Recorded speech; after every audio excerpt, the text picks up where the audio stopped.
Hello, YouTube audience. Let's paint a Space Marine cape today. We're going to do some cool stuff, I think. We're going to approach this maybe a little differently. I want to do like a freehand. I'm air quoting freehand because we're going to do like a mix of like decal and freehand here. So show you how you can use decals in order to make some more complex like basically like templates in order to make more complex designs. So this is my Space Marine captain. He is just black right now, so it's pretty hard to see, but he is going to be a Deathwatch Crimson Fist. So I'm going to do, he'll have black armor eventually. I want to create some contrast between his black armor and the inside of the cape. So I'm going to do kind of the standard thing here of doing like the inside of the cape like a white gray, and then the back of the cape a red. And then I'll show you how I do design work on the back. So let's start with just some gray and let's get some base coating down.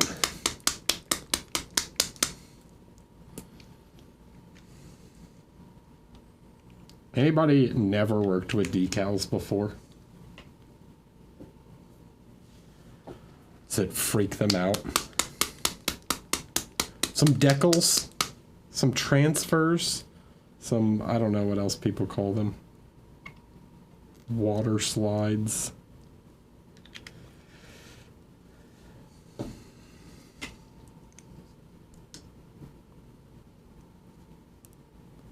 Cheat stickers, yeah, there you go. So you're cheating. Hey, that's cheating. So is an airbrush, and so is stencils and everything else. All cheating. But anyways, I'm just gonna base coat the inside of the cape like this gray. Take your time here. Make sure you get good coverage because we're going over black. We want to make sure we get nice even coverage. So might take more than one layer, a couple thick boys to go over this.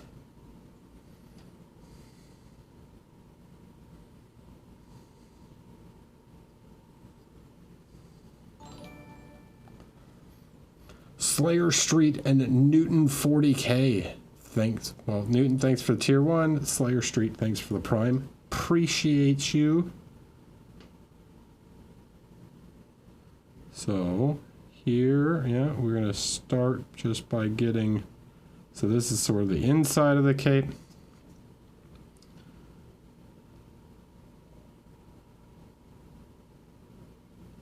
I have not decided how crazy I want to go with this, but I want to play around with like, really, I'm going to take him off for a second just because it is difficult to paint the underside of this cape.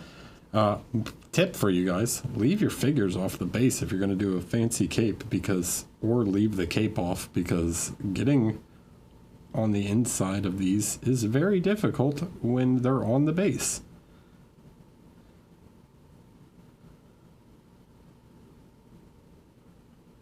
There's my pro tip for today.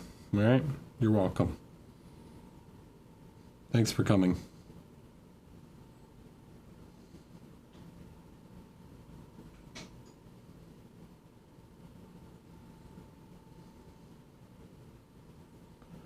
Okay, so you can see now like that it starts to create like a nice contrast between his legs and the actual cape. Now we can flip him around. Put him back on the cork.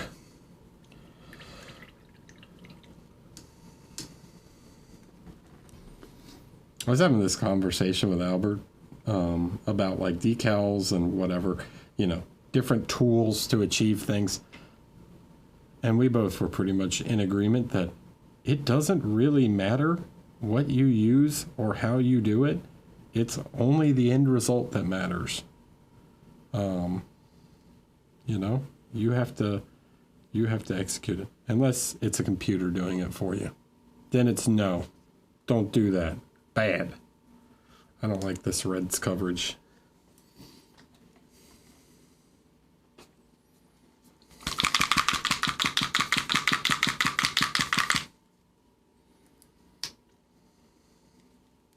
Not a fan. I'll switch to that guy.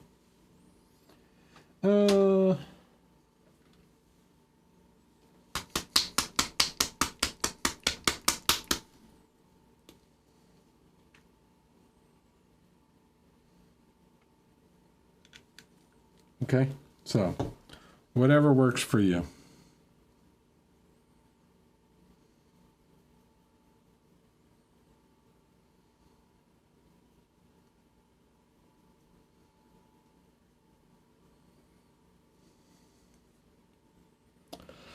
For painting comp, do you fill wood grain texture on models to paint your own? What kind of, like, depends. I mean, like, are we talking, like, super heavily textured stuff or not? Like, most of the time I would say no. I don't bother filling it in. I just paint over top of it. I don't particularly like super heavy texture on anything on my models, so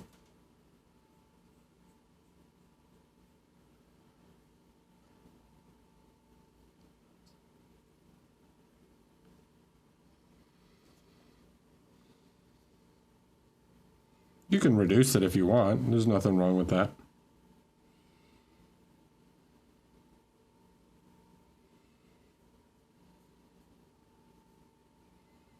All right, so here we're gonna get this cape looking all nice and red.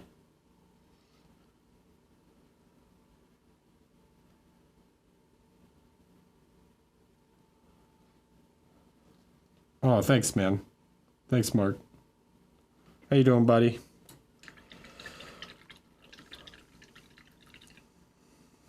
Say, Mark, just paint Space Marines, dude.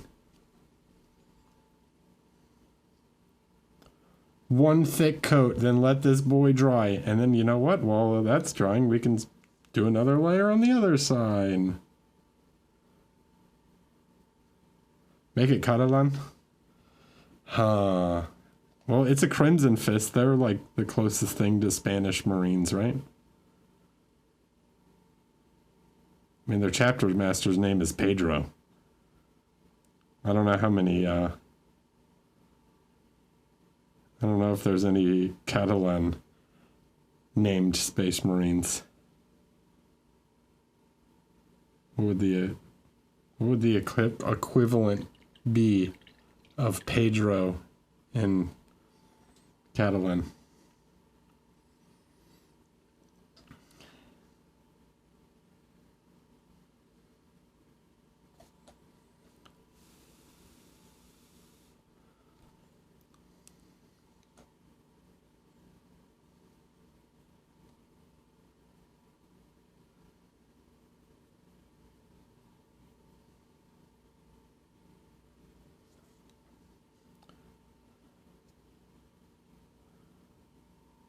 It's just Pedro, but instead lispy?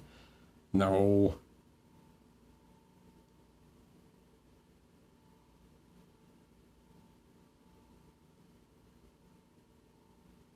I don't believe you.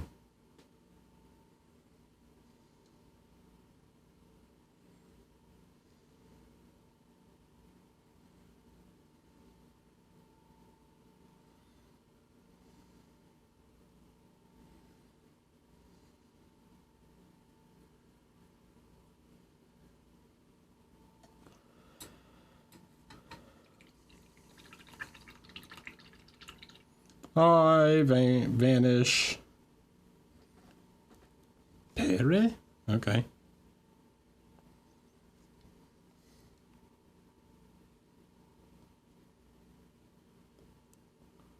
Dude, you should. I want to see Mark paint. Who wants to see Mark paint like a super good Space Marine? I want to see Mark paint a Space Marine face.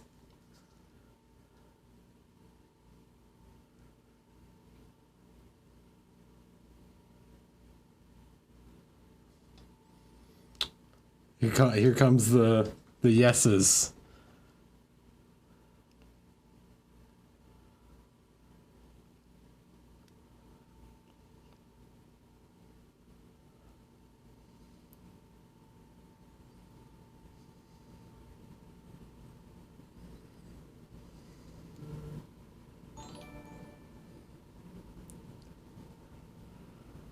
Don't make us get another napkin, Mark.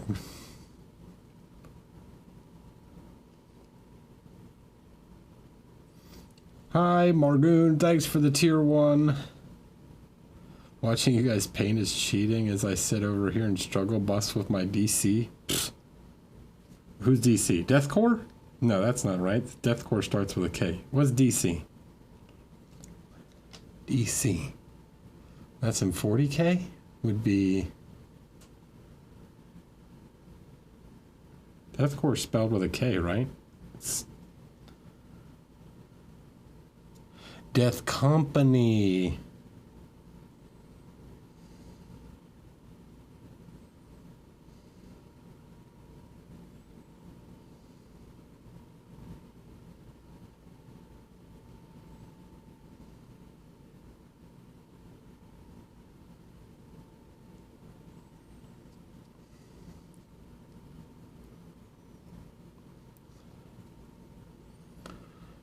I'm disappointing you?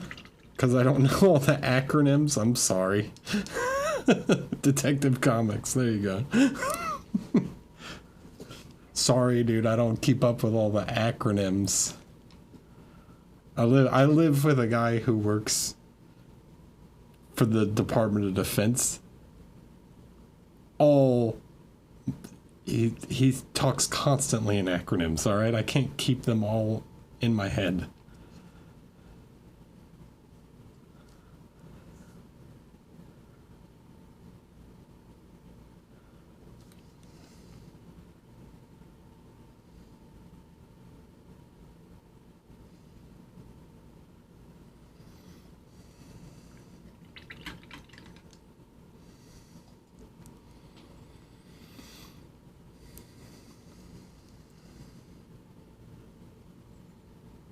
The Death Company.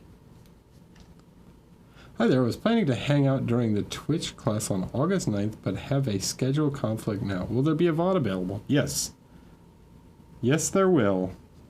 Sadly, just won't be able to participate in the live feedback. So, sorry about that, but you'll still be able to follow along. It will be up and available afterwards.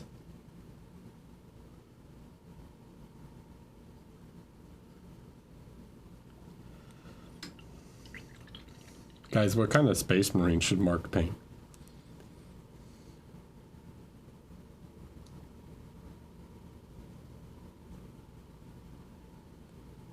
Don't say no Space Wolves.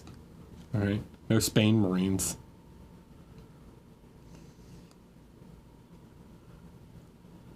It's Minotaur.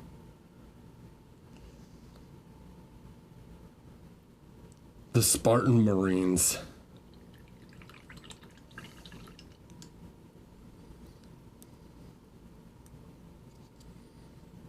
Alright, so we've got kind of base coats down. It's not perfect, but it's good enough for the moment. What I want to do next is I'm going to start adding more red to this to start to give some of the volume. And I want the light kind of coming from above. So I'm going to focus mainly on the top volumes here. And yeah. I also am not going to go for like a super bright cape. You know, some people go like really, really bright with theirs. But we're just going to start sketching in the light placement here. And then we will build the transitions in after that. Got a question. Is it better than I show you my unit for Golden Demon for feedback fighting during... Oh, what? Is it whip, or is it better to finish them and share after? Yeah, I mean, that's up to you. You can share them as a whip. Just let me know, like, what's still work in progress.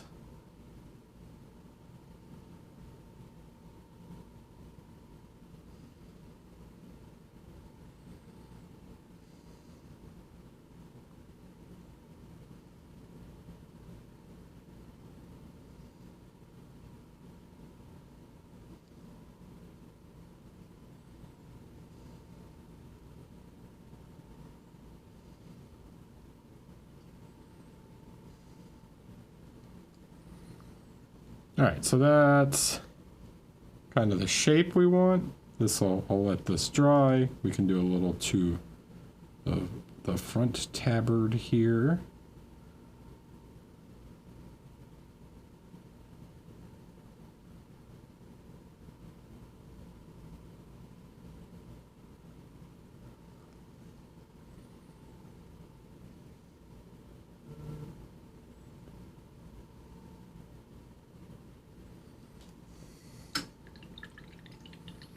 The tabardo.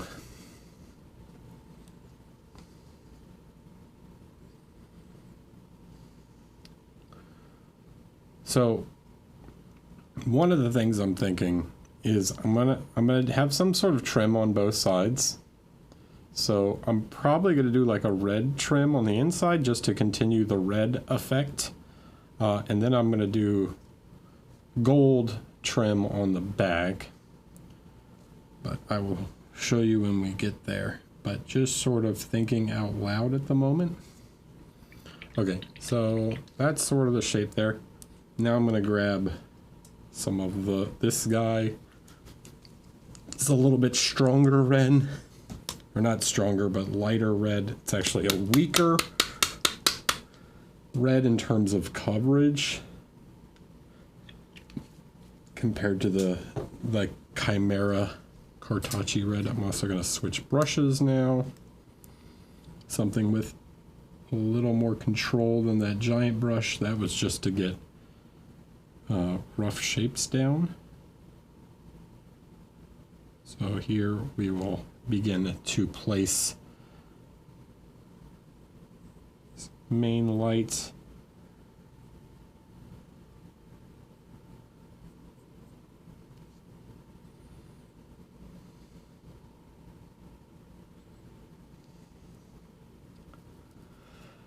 Have a good day.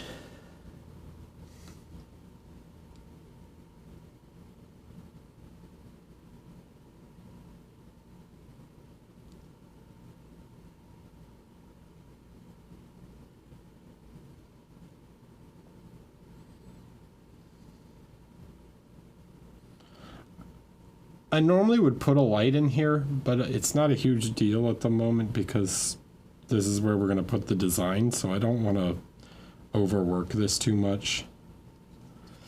You'll see.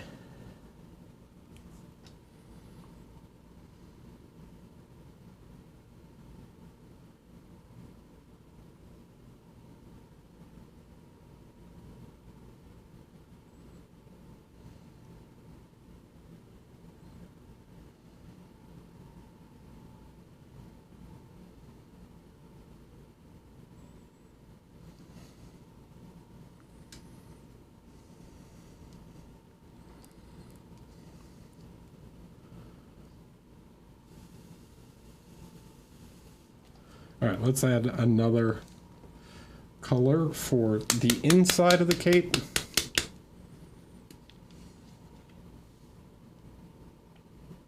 We start mixing in some bone white into this gray. I'm gonna go with a slightly more creamy color as we move up in order to create some warm cold contrast with the armor. I'll show you my black armor color here in a second, just so you can get a feeling for like the color temperature that I go with for the black.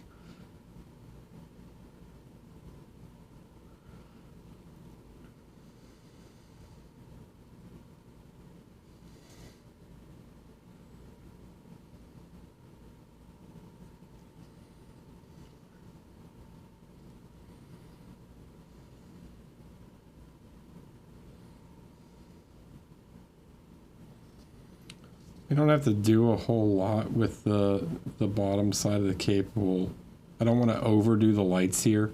On the back side, I will push this more towards white, but on the inside and bottom, I don't want to overdo it because yes, I want it to appear white, but I don't want to like have too much light under here just because it's supposed to be dark, right? Just got my Redgrass XL palette. Have to force myself to paint now. Watching you helps me get out of the dune hole I got myself in. That will be great. I suck at line edge highlighting, so I find black so hard to paint. Yeah, let me grab my let me grab an example real quick. So this guy's not done.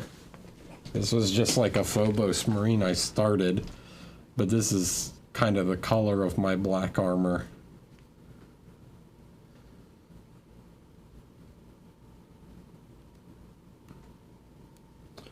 So it's a much more like sort of bluish tone.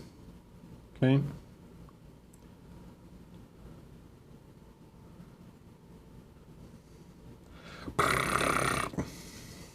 In case I ever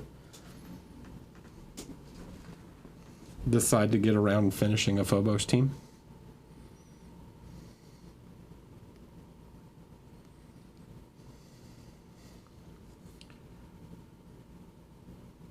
Alright, so now we're going to take a little more fluid in our hair, and we're going to start to create an intermediate tone between these two.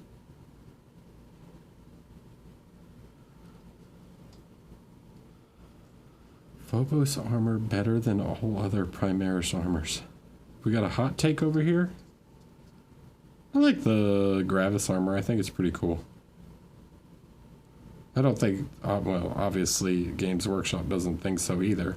But I was going to say, I don't think it's a replacement for Terminator armor. Yeah, but he's not saying Terminator's not a Primaris armor. He's talking specifically about between Gravis, Tacticus, and Phobos.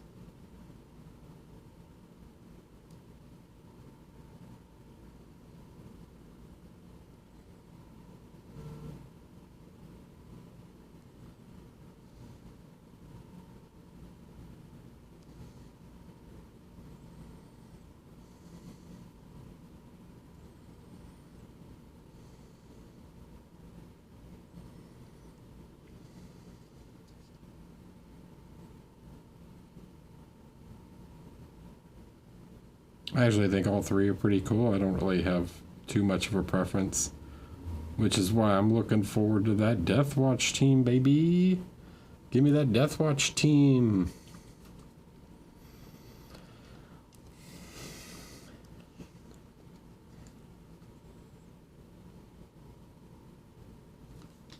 Alright, so let's do another layer. We want to get this red nice and solid here so that we don't have any, when we start to blend, there's not any like weird patchiness underneath.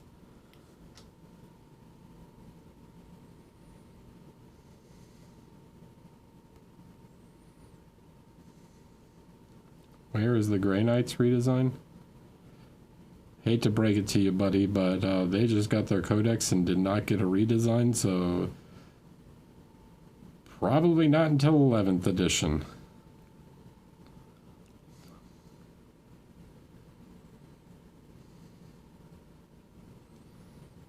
I speak with no previous knowledge of any future upcoming releases, so this is just my speculation.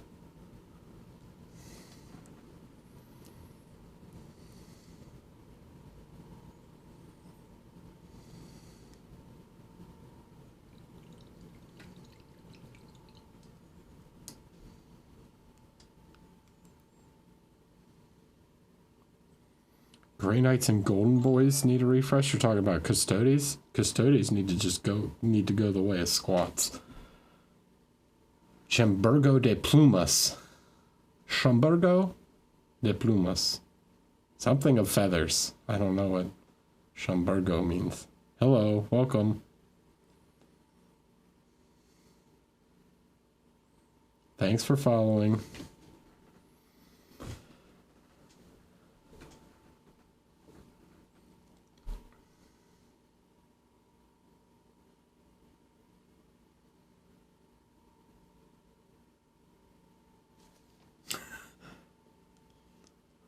Sorry, man.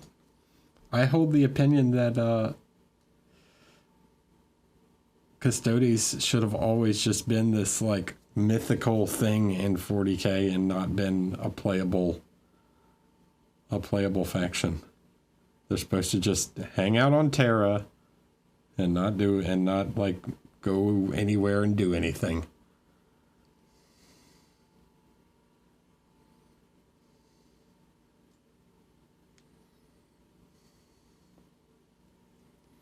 You hope Henry Cavill beats me up. I'd be fine with that. It'd probably be good publicity.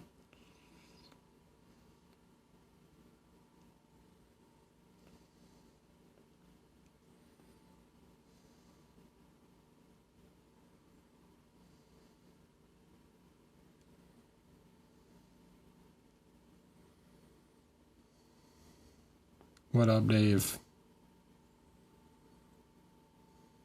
Wish we got a new Pedro Cantor with those other captain refreshes. Yeah, I don't know what's going on with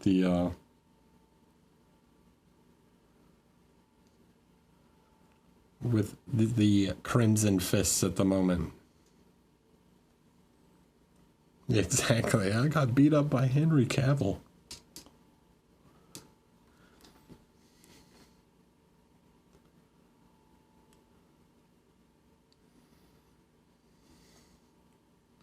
And then this kind of pose. Or it's like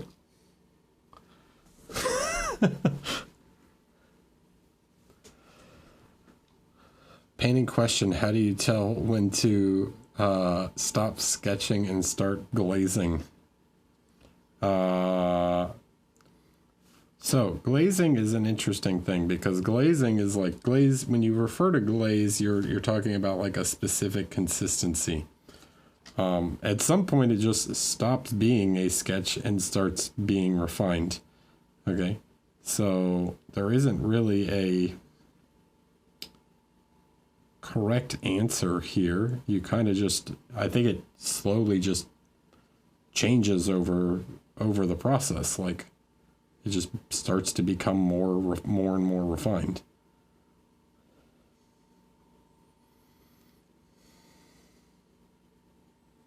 As I work in thinner layers, it just starts to become smoother.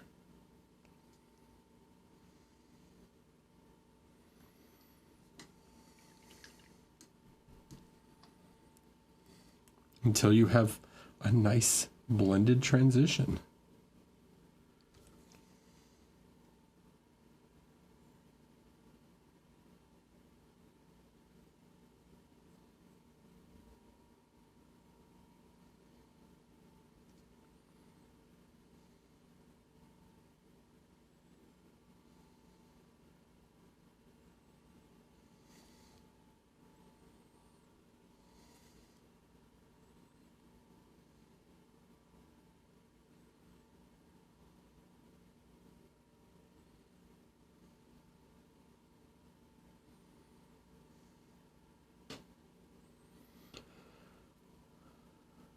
Do I have a rule of thumb for moving color values towards dark or bright? How do you mean? Can you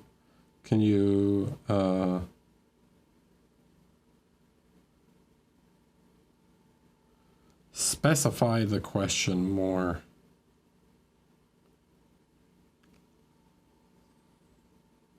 Like, how do I choose just how bright or dark to go?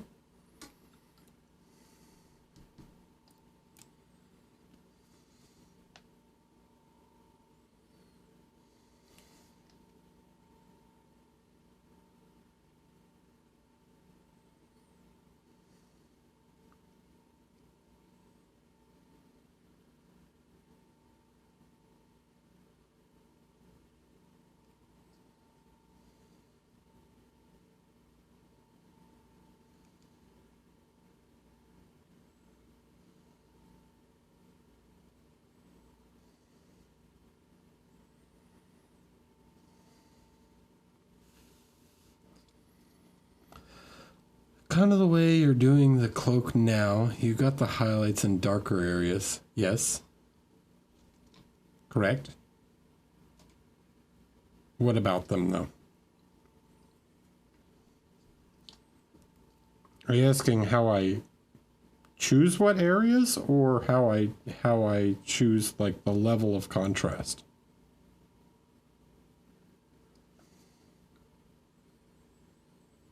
Because if you're just asking about like how do I choose the level of contrast?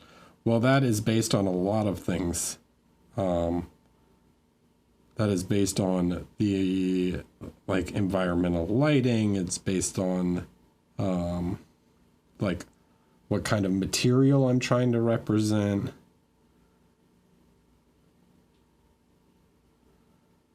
Right. So like something like a silk is going to be more contrasty than like a cotton, for example. The intensity of the highlights and things, like a satin and a silk might be equally contrasty, but a silk is shinier than a satin, so it might have a different level of like intensity to the brightness of the highlights. Like there's a lot of factors in play about how you choose the level of contrast and brightness, right? I will say typically for fabric though, I go less contrasted than some people. Like some people would start to highlight this towards orange and stuff, and I think it goes like way too far.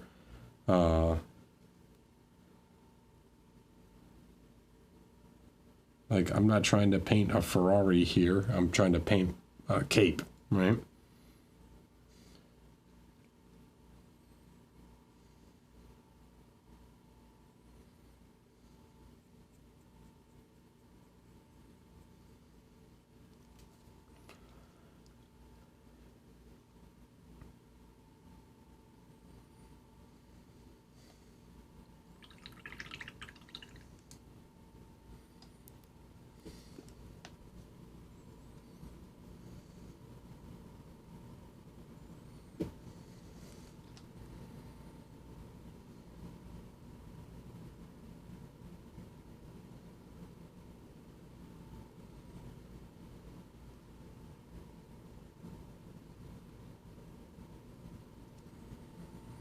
So you need to determine your materials and then understand how those materials interact with light.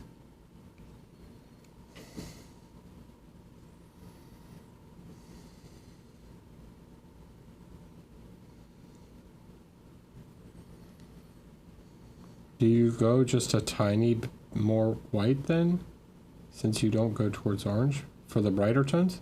What brighter tones? What do I need to go brighter for?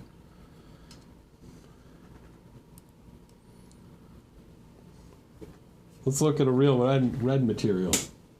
Ready?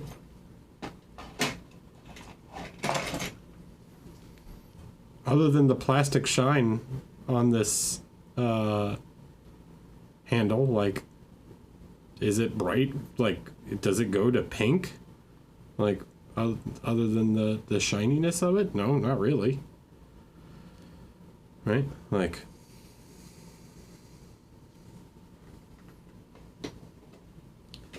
people over highlight a lot.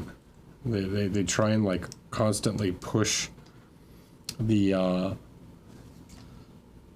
contrast on everything so far that you end up like blowing the colors out and you lose the you kind of lose the color of the material.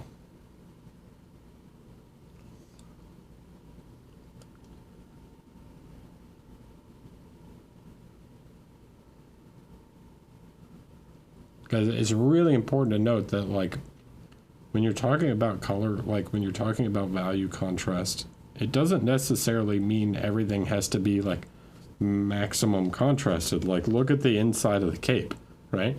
Like, this is a gray, Okay? But it reads as white, and it's super high contrasted against what's going to be the black armor, right? Now, if I now compare this guy to this, right? Like, when I start putting the shines on the black armor, I don't want the shadows of the white to be super dark, because I want it to look like a much lighter material than the black armor does. But the black armor is a shinier material than the fabric is, so it has sharper highlights.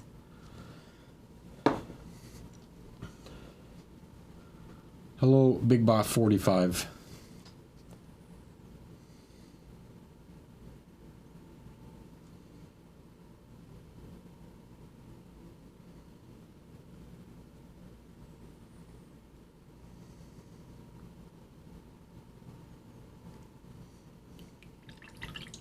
What brush do I recommend as a daily driver? Where is it? This guy right here.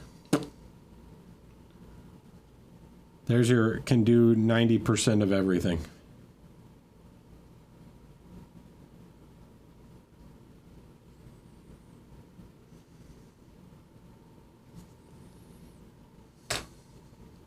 Like, let's look at two different blacks real quick, okay? This is black, yeah? Okay. Let's zoom out a tiny bit. Where's another black? This is black, right? This is black. And where's something else that has black that's a little shinier? These are black, right? Which one looks the most black?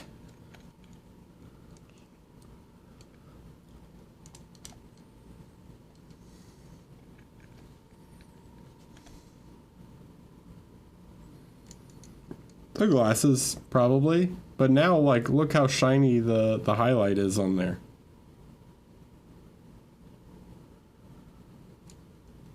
Okay?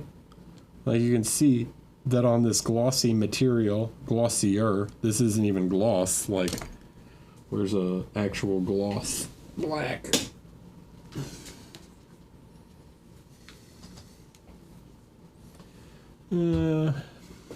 This is even kind of satin, right? But you can see, like, these blacks all get really black, or like this guy, right? Like, he looks really black.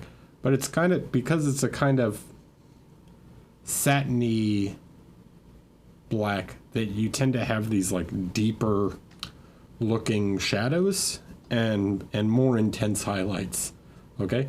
So, depending on the material, right? This is a more matte surface, so it looks a little lighter because it's all these little fibers are catching highlights on them, but those highlights are not as intense as like something like on here where you get these like super bright highlights, right? Because like this is really shiny plastic underneath. Okay.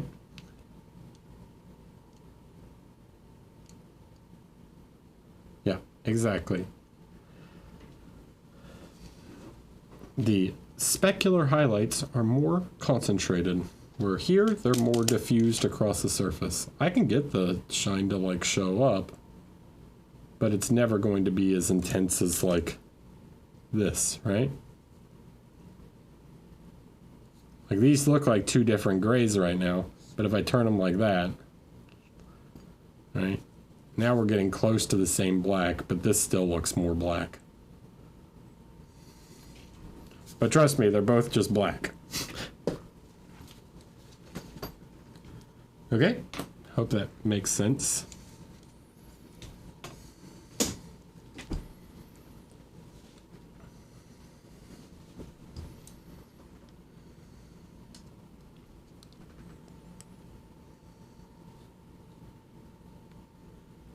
So, consider the material that you're painting. All right.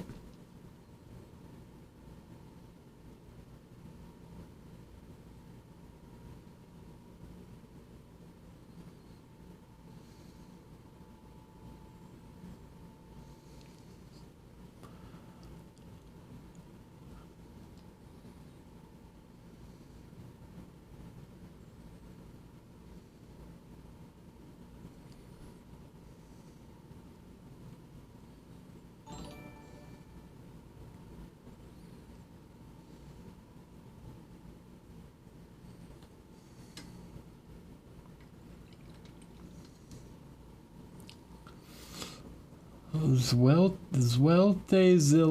hello, welcome. What team is this dude for? Angels of Death, because they nerfed sergeants again. My sergeant was already bad because he had a thunder hammer, and then they nerfed sergeants again. Or they nerfed sergeants, so now he's even worse. He's basically worthless now, so I'm now painting a captain so that I can not use him when the new kill team comes out. But whatever. Maybe I'll want to play him from time to time.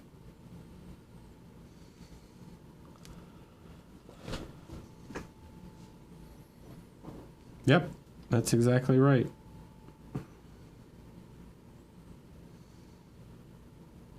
He's only been built for months. Just never got around to painting him. And then went, I have nothing to paint on stream. Maybe I'll paint a cape. Dave, you can't rage bait me. It just doesn't work.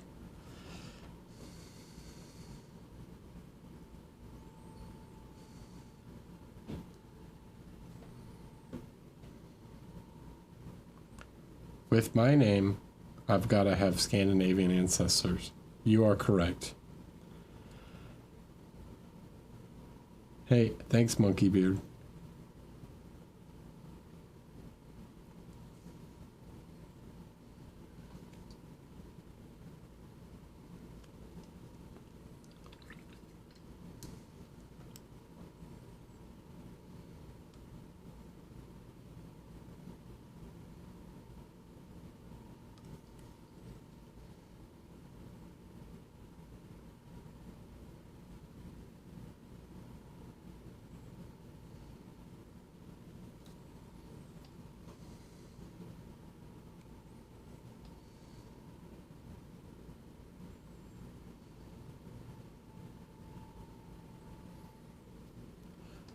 You use purple to paint the shadow of red. Is it to give them a cold side? It is to make the shadows slightly cooler, yes. Okay. Do not take anything I ever do with color as like a hard rule, though. Okay? I'm just doing it in this situation. But it, like other times, I would use black or something else. So it is really important to realize, like, nothing I ever do is like, you should always do this. Like, I don't believe in painting rules like that. You could use green, you could use black, you could use all sorts of colors. There is no correct rule. Hi, Gary.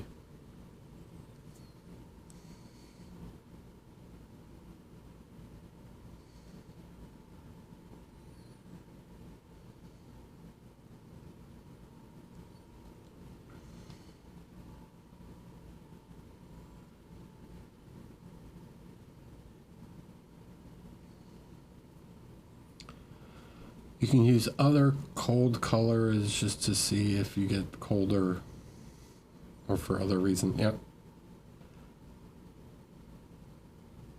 Hello, you're done with the trips for a bit? The next trip is Nova. So, but that's not much of a trip. That's just north for a couple hours.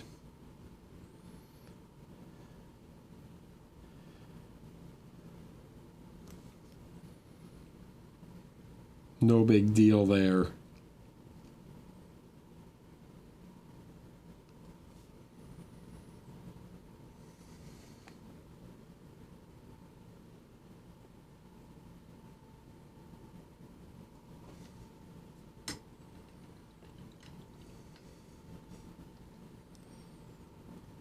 All right, so we have a pretty smooth result. It's not perfect, but it's what I would call good enough. Like this one could be better.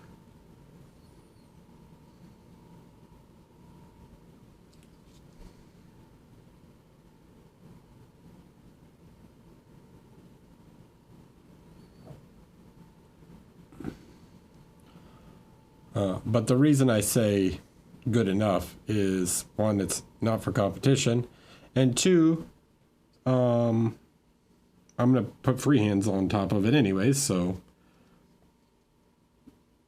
isn't super important.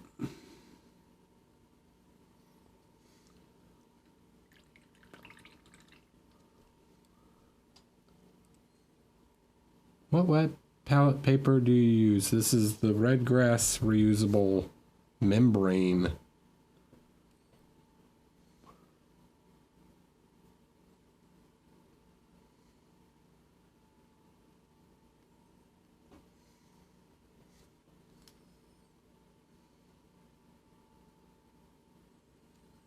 Been thinking about ways to keep color harmony in my painting. What's your thoughts on mother colors for, say, your shadows and highlights? Is it just easier to pick colors I want and just use a universal highlight color and glaze a specific color into my shadows to keep things simple? I tend to like universal, like mother colors for shadows more than I do highlights. When I'm thinking about highlights, typically I will like shift the color temperature towards a certain direction, but like being like, you should mix sunny skin tone into everything is like, that's not always necessarily correct. What is mother color? Mother color refers to a like kind of universal ambient tone that appears throughout. So like exactly like I said, like mixing, say, purple into all your shadows. Okay, which I think can work, but here I'm choosing, like, I'm not doing it. I'm not mixing purple into my white because I'm not going for like a specific. And why shadows more? Because shadows tend to be affected by ambient light more than actual light source does. Like when you're talking about the sun is very white, so local color tends to appear more true to like what the actual color is, where things like environmental reflections, like ambient lights, are affected more by in the shadows.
Did I answer everyone's questions?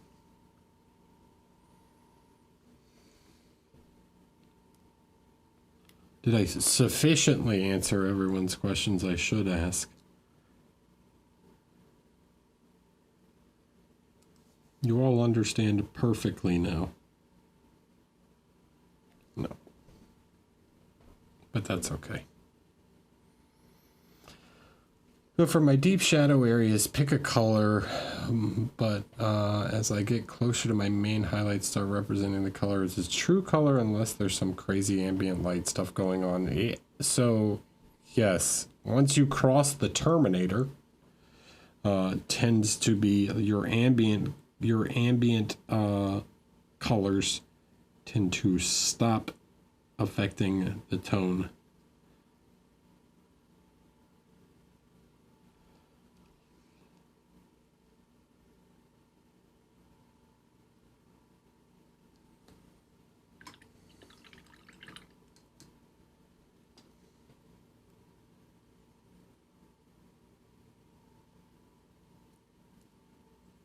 black plus red? What?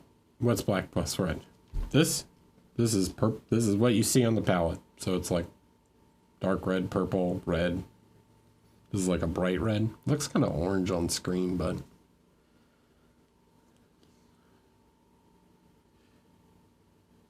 it's just scarlet blood or something.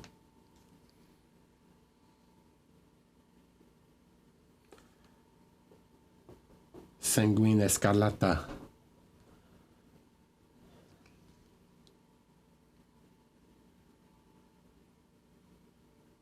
Which is slightly orangish. It's on the oranger side of red.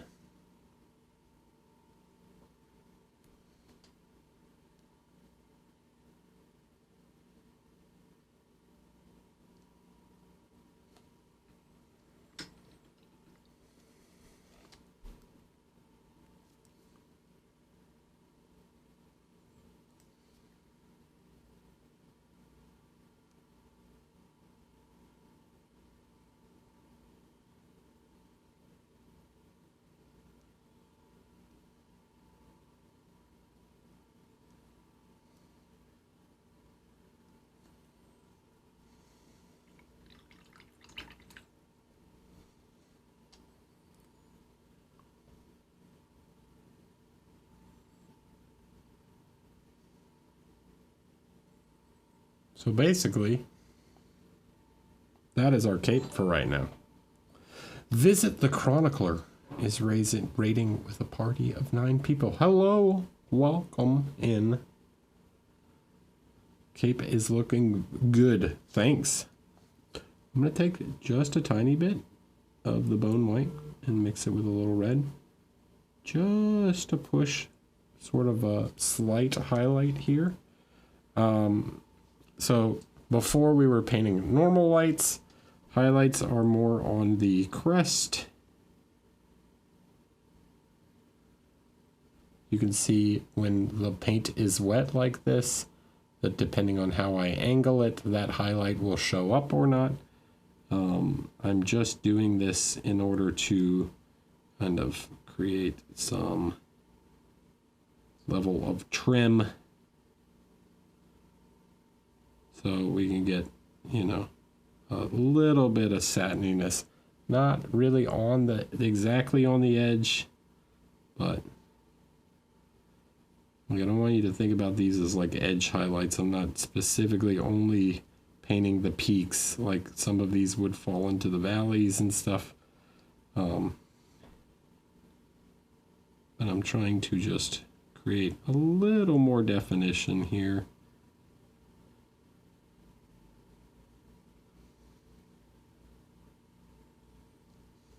Like this one might actually do something like this, where it would like cross this way. So you can kind of see that, like, see how it like dances across that shape. Margoon, thanks for the gifted sub.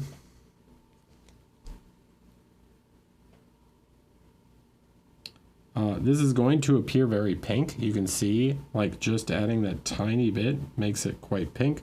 But then, if I come back, let's do it again. We'll take some, make, like, because this bone white is much stronger. Noon 40K, thanks for the 5 gifted, man. Appreciate it. Hello, Butts 1000, JTRY's Fartar, Art of Walter, Lucaril, and Metalovich, all with subs. Hello. By the way, if you just received a gifted sub, or you're a sub, we do Feedback Fridays. And if you are a sub, you can join the Discord and get access to the Feedback Friday channel, where you can submit your work for review. You have to be a Twitch sub to get access to that channel, so feel free to join.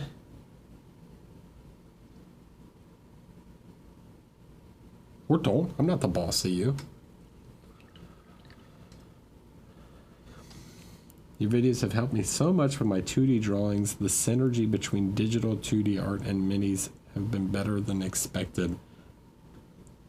It's just painting. It's just drawing on three-dimensional surfaces.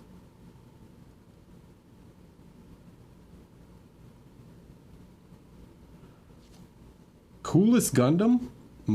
Coolest or my favorite? My favorite is tough. My favorite's the EXS. But I have a few that I really like. I mean, there's no arguing the OG, dude.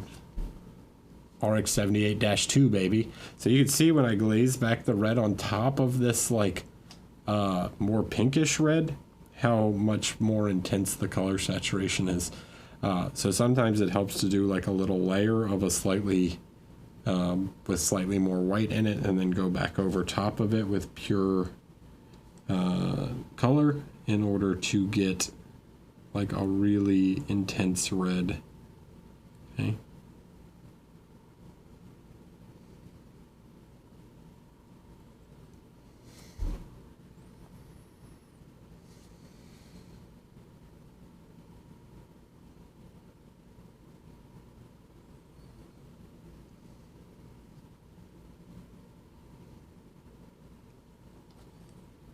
What wet palette are you using? Red Grass Studio XL.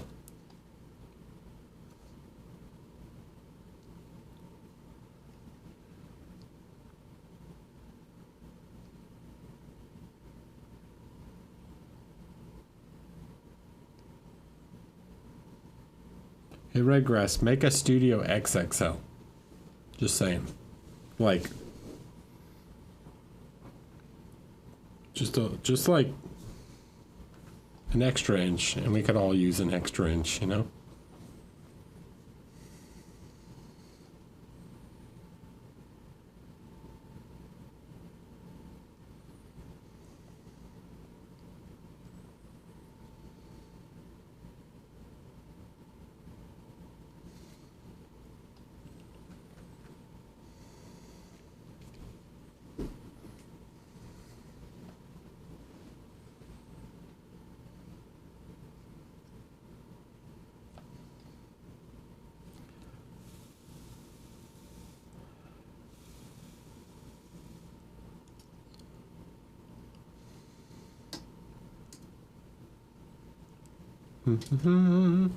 Tinier brush time.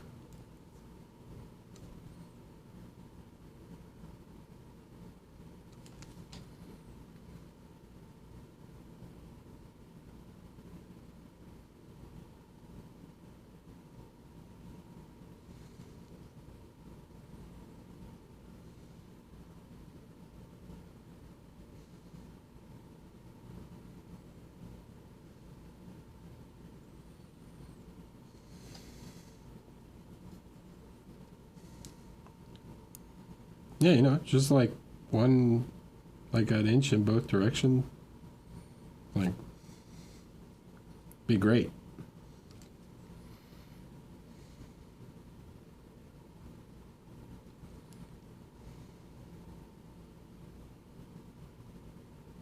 Use the Chimera one? Yeah.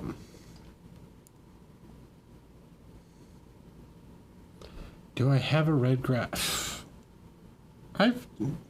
No, not at the moment. I should.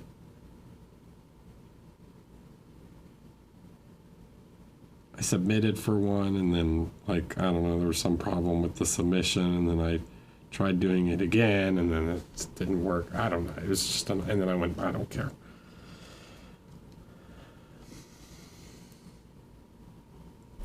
I want to do the crime of loose painting a Gundam, but don't know enough to find all the cool ones. Man, just do the RX-78. He's the coolest. Just the classic.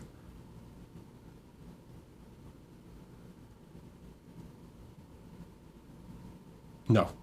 Get out of here. Wing? Nah.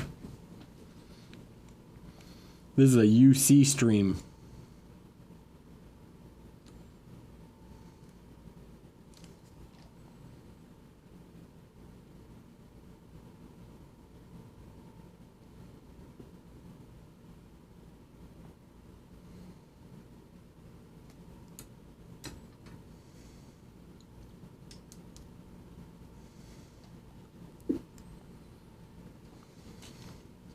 With all these new folks in here, you guys need to go back and watch the classics like Zeta.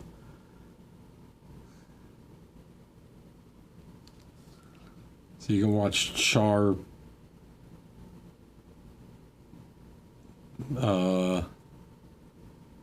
attempt to indoctrinate a young, impressionable new type into his, like, guerrilla war, into his terrorist organization.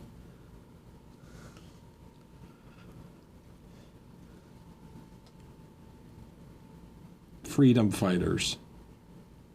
I guess it depends on whose side you were on.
So yeah, there's a nice cape for you guys.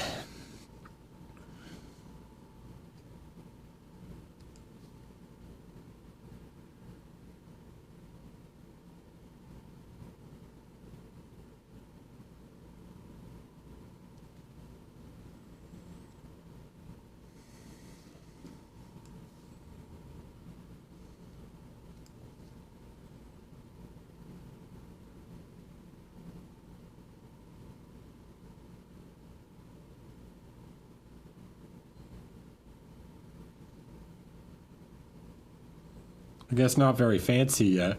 I said it would be fancy.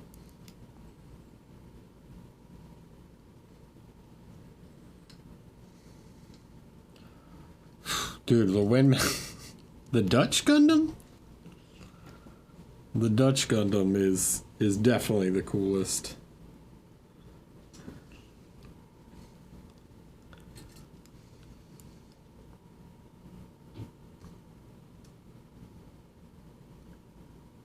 And Sombrero Gundam?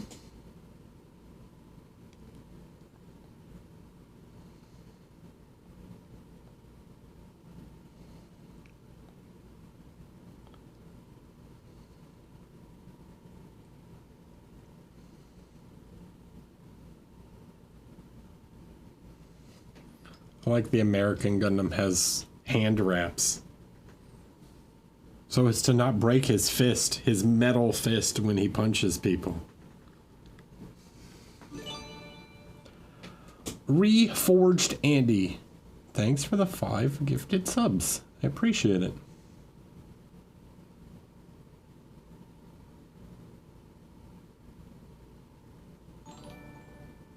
Hi, Mose. Thanks for the Prime. Welcome in. Welcome, welcome, welcome. You guys are awfully generous tonight. I appreciate every one of you.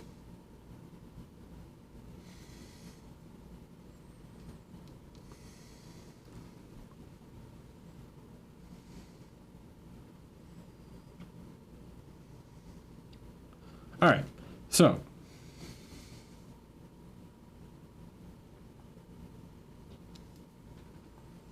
horse piloting a horse Gundam? Yeah, dude. The Master Asia? What does he say? Something about the strongest in the East or whatever.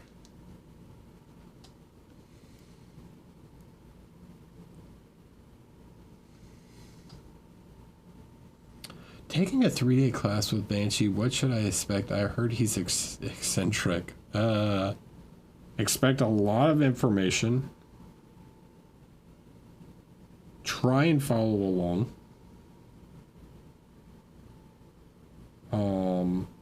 be interact. Okay, he feeds off of interaction. All right, so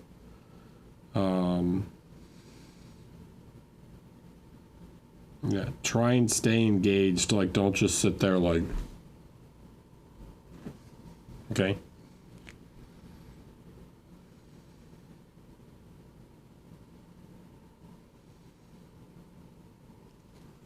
I think a lot of teachers do, but him especially.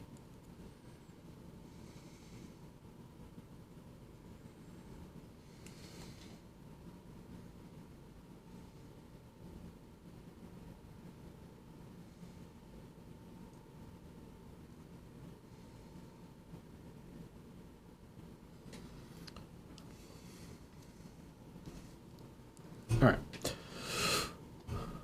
I am going to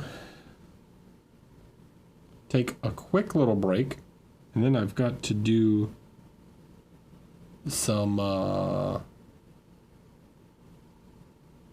going to do some airbrushing real quick. So we will do that, and then I will be right back. Or I will be right back, and then we'll do that. That's the order I wanted to say that in. I need one more thing. I need gloss varnish. Where is my gloss varnish?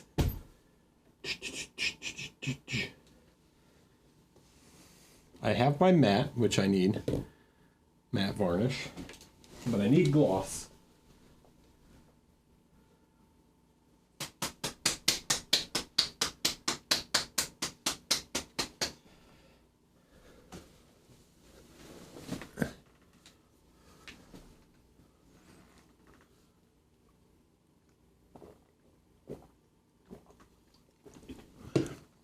So, what are we doing here? I want to paint a cool Imperial Fist, well, not Imperial Fist, Crimson Fist symbol. Sadly, the new decal sheets, like this guy, oh, that's too shiny, do not come with Crimson Fist decals. What they do come with, however, is Imperial Fist decals, which are the same, but different color. So what we're going to do, this would be really annoying to paint in these folds, like really annoying. So what I'm going to do is I'm going to take this decal, I'm going to apply this decal onto his cape, and then I'm going to paint over it. So I'm going to use it as a painting guide to paint this symbol. Like, I will use the black as like where to paint a fancy, like, non-metallic threaded effect on his cape. Okay, so we're using it like a coloring book. We're gonna make a stencil basically, but to apply a decal nice, what we want is we want a nice glossy surface. Okay, decals work much better over a smooth glossy surface because matte is basically has tiny imperfections in it. Okay, and we don't want tiny imperfections in the surface. We want a nice smooth surface so that there's that will help get rid of that, like get rid of the edge and stuff on the decal. Like, normally sometimes when you apply a decal, you see these like annoying edges to it. Okay, so that's what we're aiming to get rid of.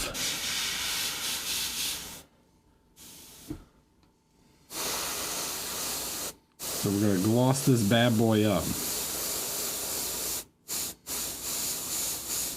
When you apply a gloss, go pretty heavy, okay? Like, it's better to go heavier than lighter if you want like a really smooth glossy surface. then just let it, you know, make sure it's nice and dry. If you don't get a pretty heavy layer, it doesn't have a chance to level properly, and you won't get as slick of a surface. So you can see just how freaking shiny that is now, okay? Like, that is a glossy boy. So I will dry it just with air. It's going to be hard to see it drying because it's so gloss.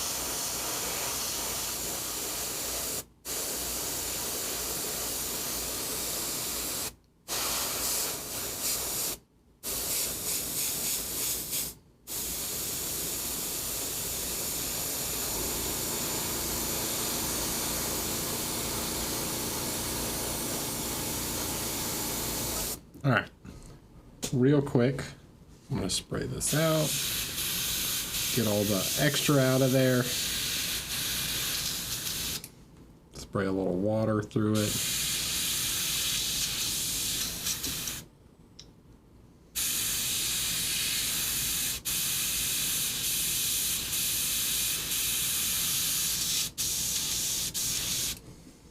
Okay.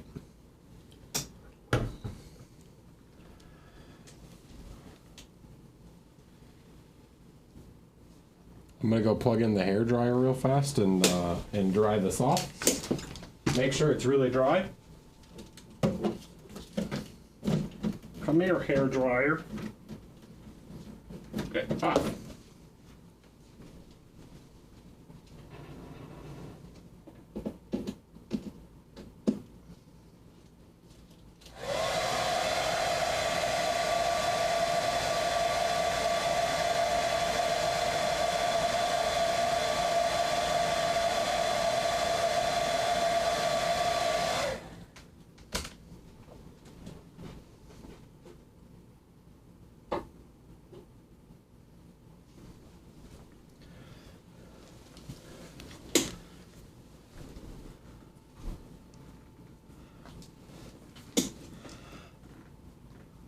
Micro set. This is decal setting solution. It smells like vinegar. I'm pretty sure it's just white vinegar, but maybe there's some other stuff in it.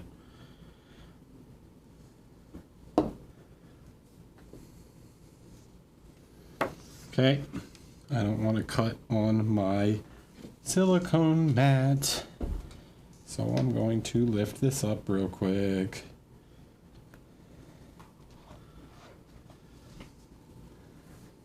So we can cut out this decal.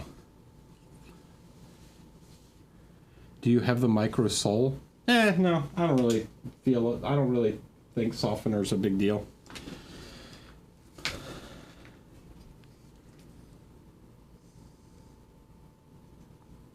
All right, so I'm going to cut this decal out. Just cut along the decal.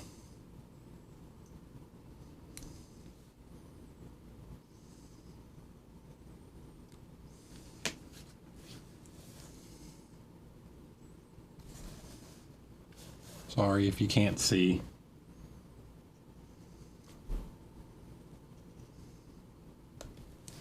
Okay. This is not the sharpest knife in the world. Don't think this one is either, but we'll get there.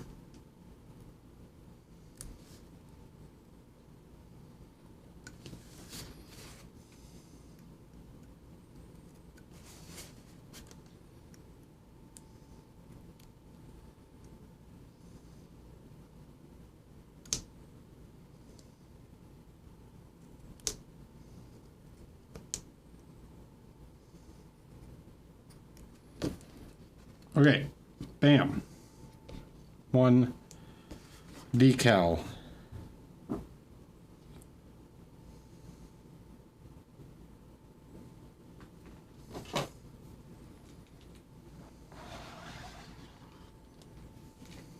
All right. So, I'm going to take some water. I just have a bottle of water here. If I'm doing like a lot of decals, You can also do this, actually. Check this out. So another thing you can do is just take your wet palette and like fold up a corner. And then like set it on that. So you can do it like this too. That works.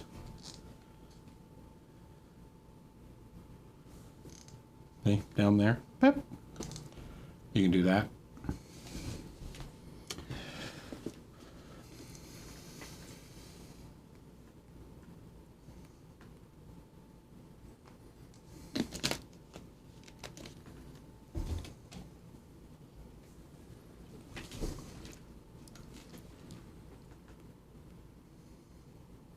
It's a Studio XL, but it's the older one. It's like more shallow. I have the other Studio XL right here. So I have this one that's like deeper, you know.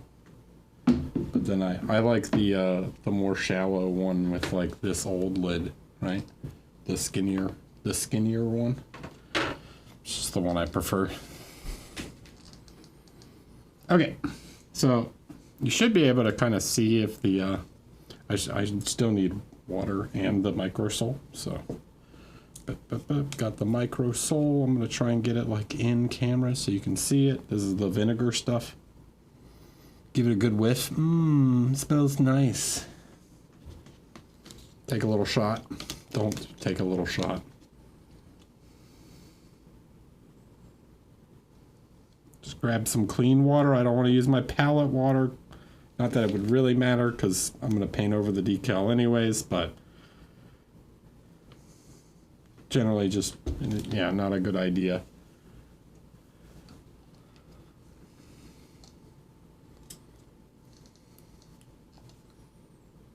So test to see if the decal is sliding. I can take some water. There it goes. So now it's sliding. So I will grab decal and I'm just gonna like set it somewhere around here. Okay, and then I'm gonna begin to try and slide it into position. This is a more difficult decal because it's going like in between. Okay, if it curls up on itself, just fix it. Okay, so the idea here is to just like get it roughly in position. All right, it will slide as you, it won't stick immediately. I don't tip, some people like to put some setter down before they put it on, but when I'm dealing with like a more annoying shape like this, I don't tend to like to do setter on top because, or like setter immediately, because it will make it like a stick right away. Come on.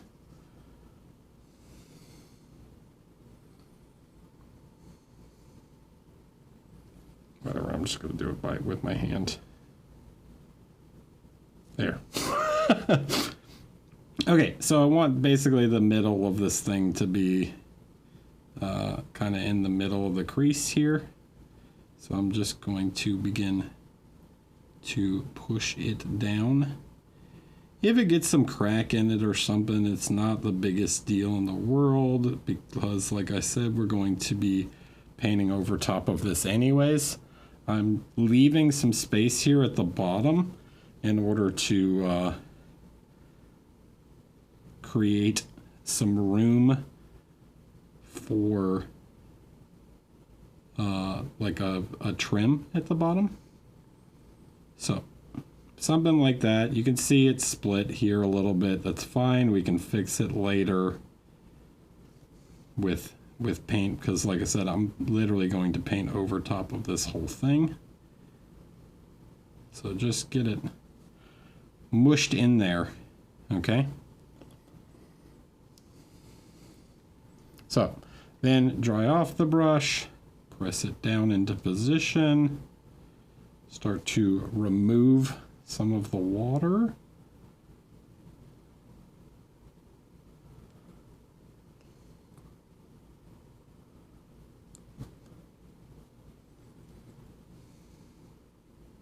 Yeah, you can do the decals upside down too. Like if you want to reverse them. Specifically ones that yeah, see it's like cracked. Specifically ones that have like more like plain. Like this has detail. You won't be able to see the fist emblem if you flip it. But other ones like salamanders or something that are just like white, they're just like a plain, or ultramarines, you wouldn't need to flip, it's already reversed, or reversed, it's symmetrical. But like iron hands or something, you know, which I don't know why you'd want to flip that one either, but you get my point. Raven Guard, ones that have like faces that are asymmetrical, you know, that you want to reverse for Death Watch or something, you can easily apply them upside down. Okay, so it's in rough enough position. We will fix this corner later, like I said, with paint. So what I'm going to do now is I'm going to take, while it's wet, I'm going to take some of the setter. So the setter is going to make it like really stick to the surface. Okay, that's going to like get it to really like push into the surface. Softener can help like conform to shapes, but I found a really nice way to help it, like if you're having trouble getting it to conform the shape of like shoulder pads and stuff, just hit it with a hairdryer. Like that tends to make the decal shrink a little bit, and it wants to like compress to the what's it called? So this is wet. I'm now going to take it back over to the hairdryer, and I'll be back in a second.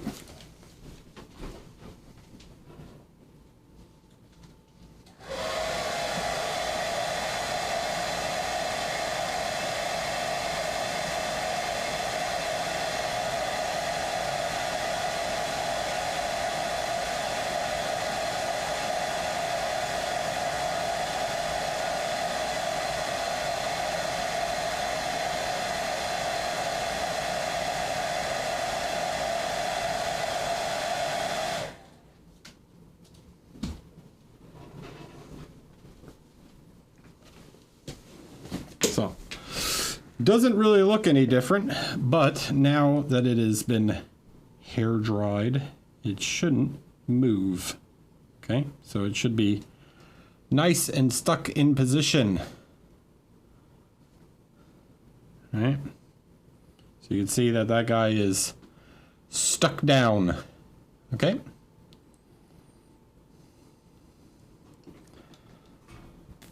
So now what we're gonna do, it's way too glossy, can't really paint over top of this, don't want to paint over top of it, but you can see that the decal should look quite flat. Might have a little bit of air bubbly going on here, so may double check, hit it with a bigger brush that's got a little more oomph to it. A lot of times you can just like reactivate these. But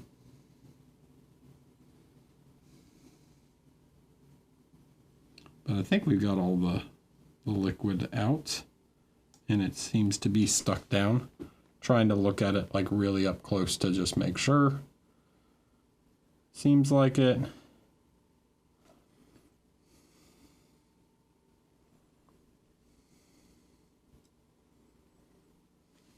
Okay.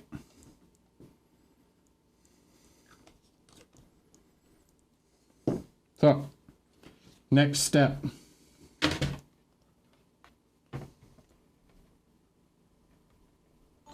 AC. Hello. Hi, AC Miniatures. What's up, Aaron? Welcome in, everyone. Welcome, welcome. We're doing a freehand cape.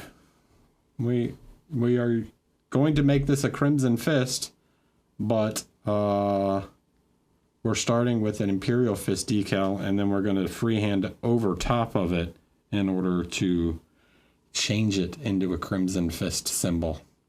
So there's a little split in it, but no big deal. Basically, I'll catch you guys up real fast. I painted the cape, did all the blending, then I applied a gloss varnish, then I applied the decal that I like, and now I'm going to apply a matte varnish on top. I do not find that you need to gloss it again. I just go straight over top with the satin or with the matte varnish. So we are going to apply some matte. 1, 2, 3, 4. 4 drops of matte varnish.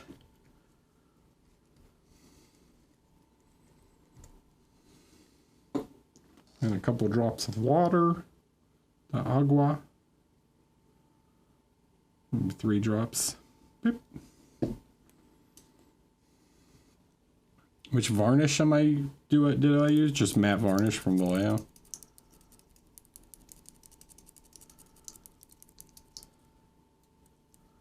I'm not trying to like protect anything here. I'm not going for like a hard shell or anything. I just want something to dull this back down so that it gives us a nice surface to paint back on top of. Okay.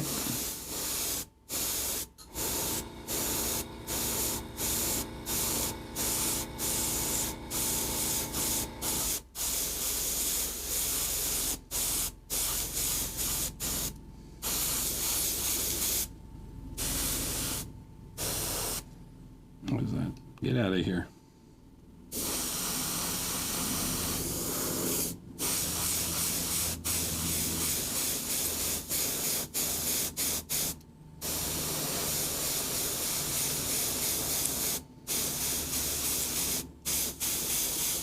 There we go.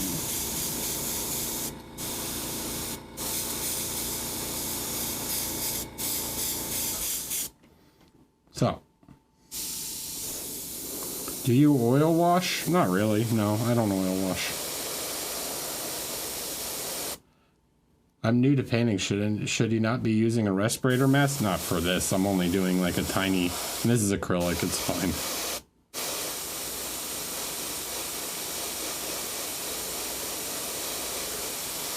If it was like a lacquer or enamel, like some kind of alcohol based, but this is just a water based acrylic, it's not going to hurt anything.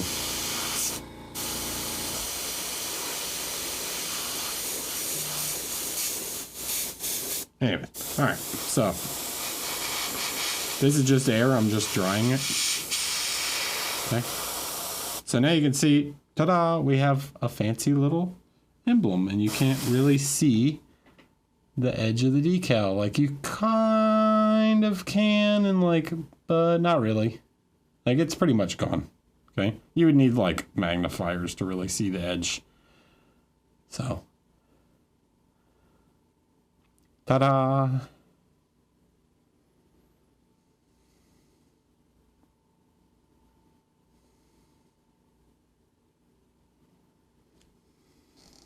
Yeah, there's nothing much here.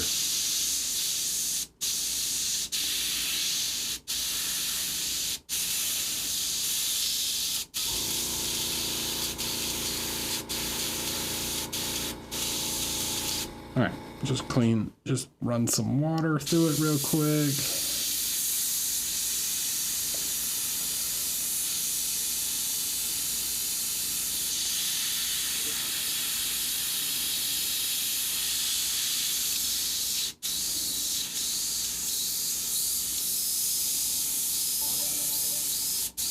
Is it possible to not rip a decal that big on a cape like this? I mean, I'm sure it probably is, but I probably, if I was like really worried about it, I would have just redone it. Like if I wanted, actually I probably wouldn't. I probably would have just painted it in and not cared. But yeah, anyways. By the way, Aaron, how was your stream? I'm sorry, you caught me like right in the middle of like going over this stuff. So, how was your stream? What were you doing? What were you working on? I'm gonna be starting a Deathwatch kill team once the new one comes out. Yeah, me too. I want to try and paint it well enough to enter GD. Go for it, man. So, that is that, right? So we've done our thing here. It's nice and dry now. We can start to correct some of the little mistakes that came up, okay? So where it tore.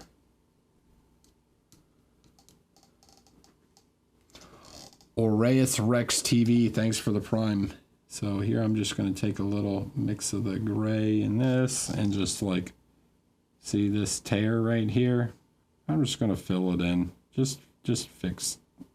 I'm going to paint this background a different color anyway, so I'm not super worried about the tear here. Like this whole thing is going to get repainted.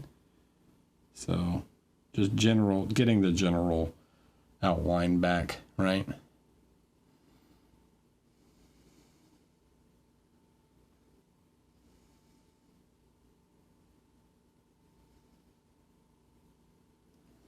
See? So there you go. And because of the fold, it works fine. Like your brain doesn't process that this is not a perfect circle, right?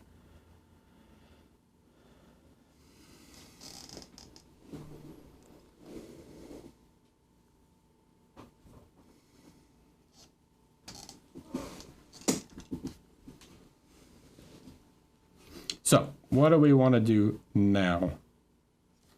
So what we're going to do next is we're actually going to take a blue here, like a dark blue. Where is one?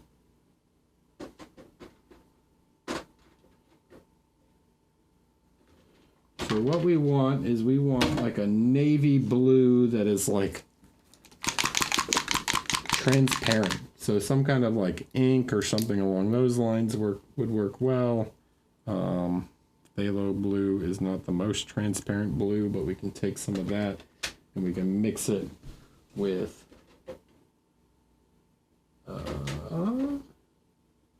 there's like a blue express paint.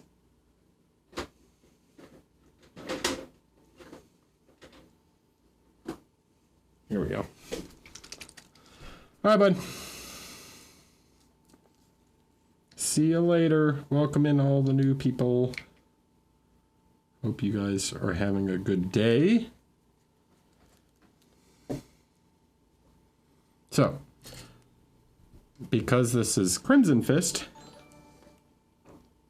we want a blue background to this guy. We might change it to black later, but right now I just want to alter the color. So you can see here that because this is transparent, it goes over top of the white just fine, and it leaves the black nice and clear. We can still see the emblem perfectly. Wow. Hey, wow.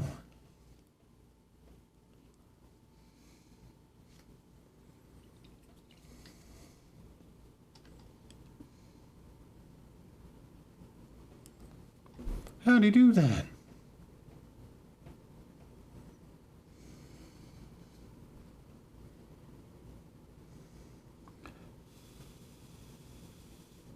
This might take a couple layers.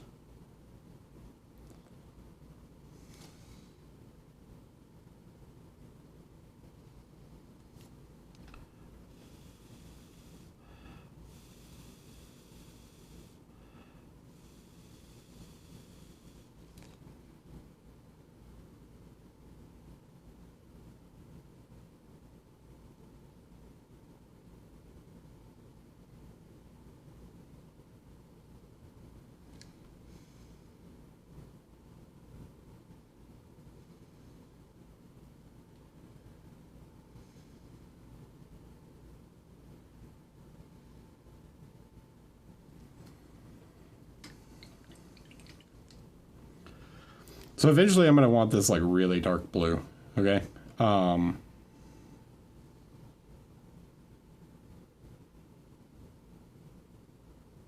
But sort of the idea behind it is this. We're going to change all the black parts to like gold. Okay. So all of this black trim and these laurels and everything will be like gold stitching. And then we're going to change this to like a red with a gold outline. All right. I might even change my mind here and like make this even darker or like black. I don't know yet. But as we work, I will make adjustments. I do not have a clear picture in my mind of exactly what I want this to look like yet, but I'm thinking something pretty dark because I want that gold to really stand out on the on that background.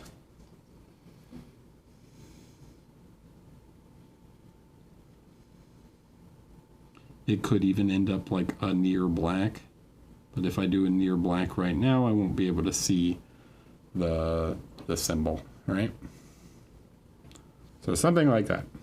Now, what are we going to do next? Okay. The next thing we're going to do is we're going to need some black and start to pull out some colors for like a non-metallic gold.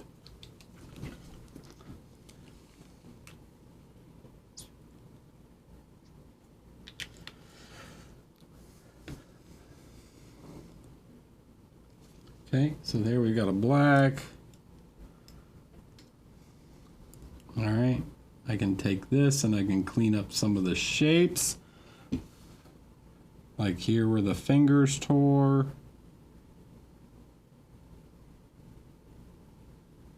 Or here where the edge tore.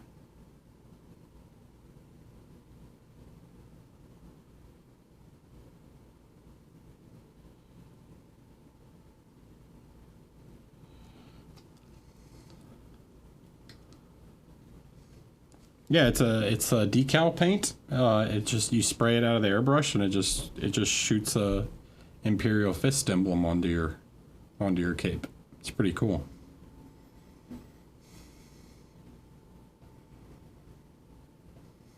I just started with a matte or a gloss varnish, applied the decal, and then applied a satin varnish or a matte varnish over top of that.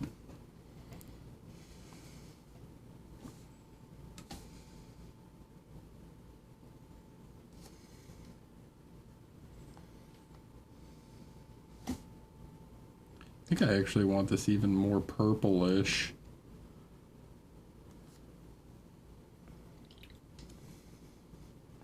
No, what's it called? Monument's already got that on lock, dude. The tartan paint. Sorry, I don't have one. I have to do it like the hard way.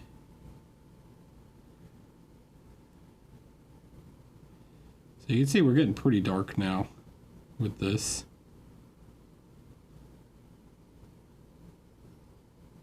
You can see just how difficult this like shape would be to freehand in this like recess, but now we have like a guide, so it's much easier to like figure out what this shape would be, right?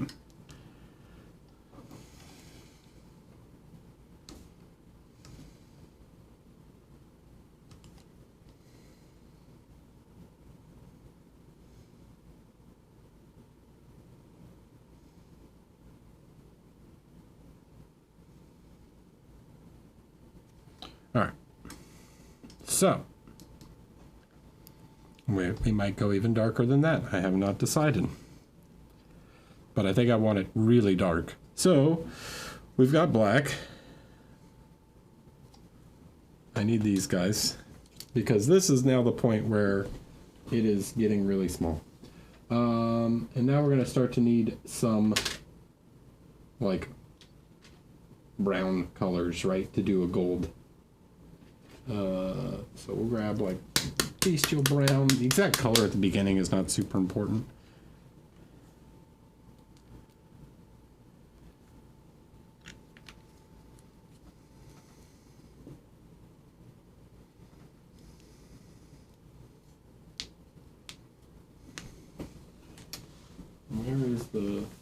lenses.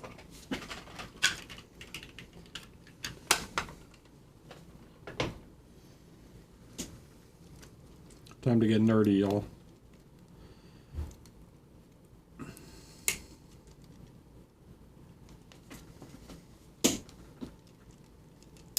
No, don't come off.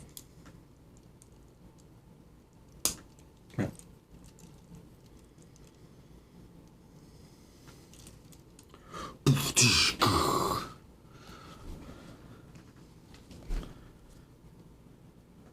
Yeah, it's pretty big on your TV. It's pretty tiny on mine.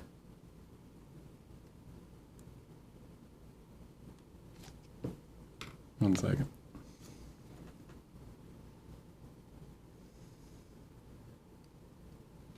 Had like a little crack on my fingernail making it catch on things. It was annoying me. Okay, so let's start to mix a nice dark gold color here. I think I might even want a little bit of like red oxide in this guy to make it really nice and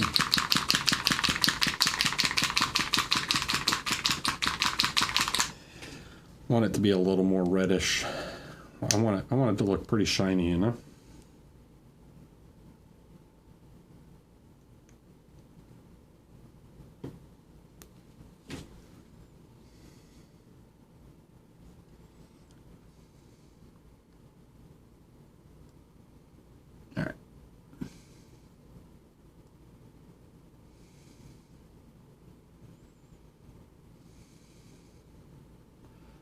So, what we're going to do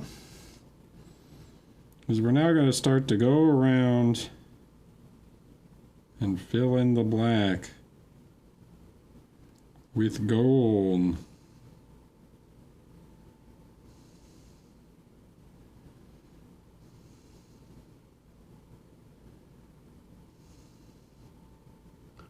Sorry, make sure I'm on camera here. There we go. Am I on camera? No, I think I was fine before.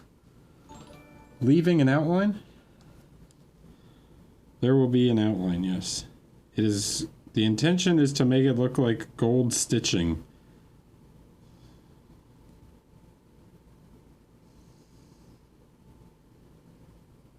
So I want it to look like embroidery. Big Body Berg, hello. I also missed 10,000 orcs. That's a lot of orcs.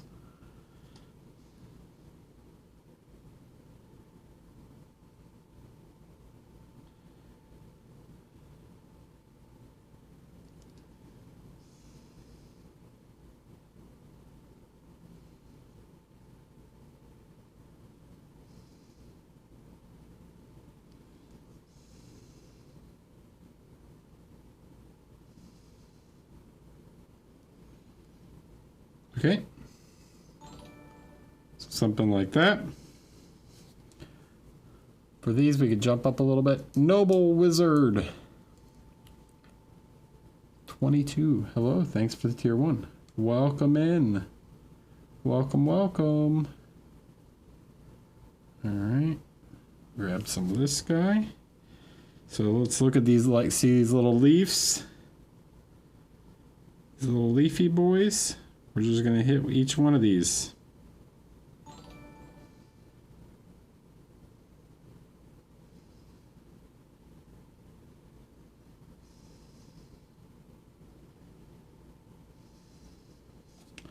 Paint's a little too fluid, a little thicker.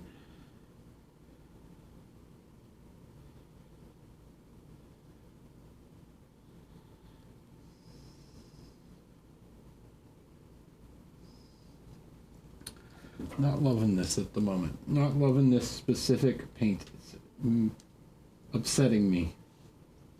I'm really, when I do this, I'm really looking for like a specific consistency. And if I'm not getting that consistency, it makes me upset because it makes it annoying. Do the goggles help? Yeah, if you're an old man like me. No, it's like, dude, some of these details are like so tiny. Should try golden so flat. No, I should just grab a color that's not as transparent.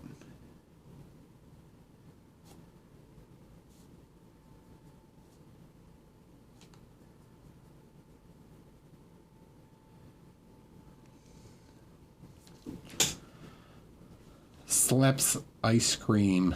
Hello. Thank you for the Prime. Welcome back. Okay.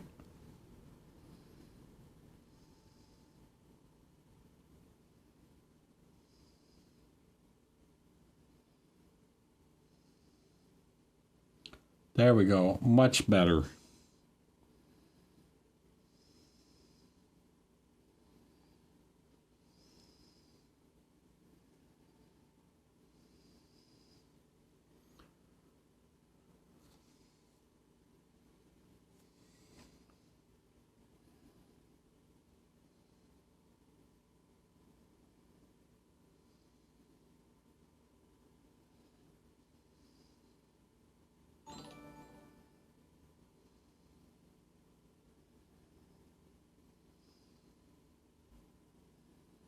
So we want to get each one of these little leafy boys.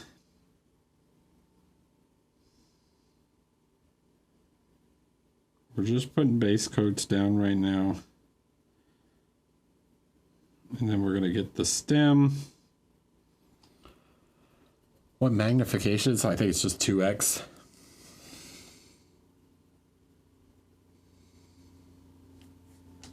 Inferno. Thanks for the tier 1. Welcome back, buddy. How are you?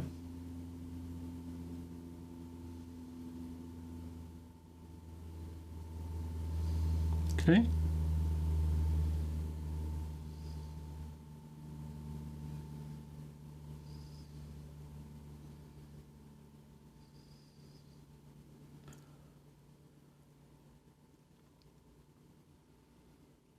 Are you submitting anything to Nova this year? I cannot enter Nova.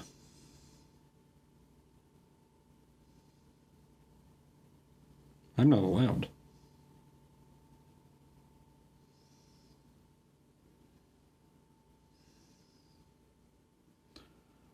Yes, I'm the master's judge. So that would be...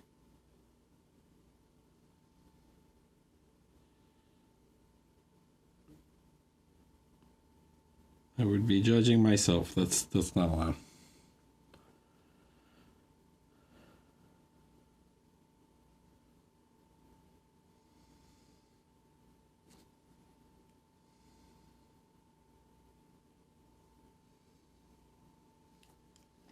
All right, and then up here,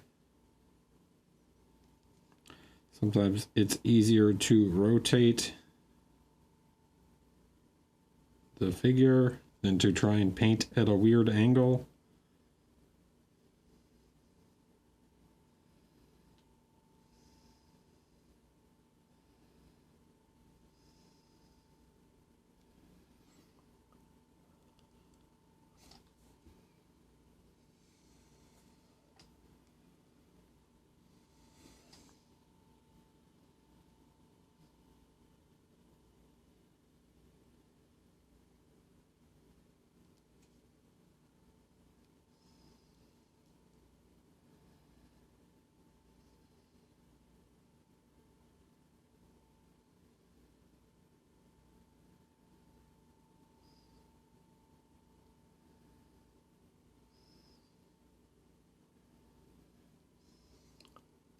You can see I'm starting to hit some of those leaves.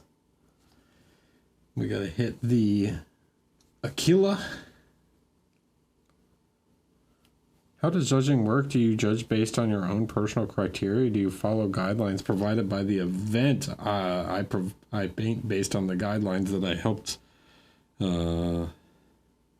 create, but yes, we are looking for specific things, and that is dependent on the category, but I do not judge based off of my own personal biases, if that's what you're asking.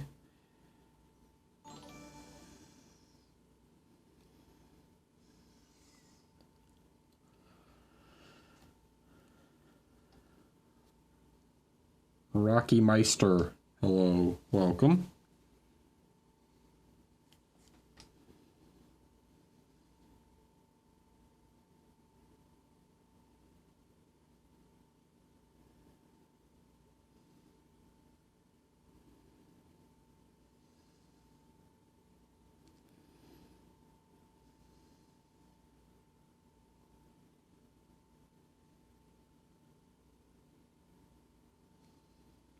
So we are doing a Crimson Fist here, but he will be a Death Watch. We have like a little, I'm gonna just cut this a little bit. I think I have a little air trapped underneath. One thing that's nice about this is, like I said, because I'm freehanding it, I really don't even need the decal now.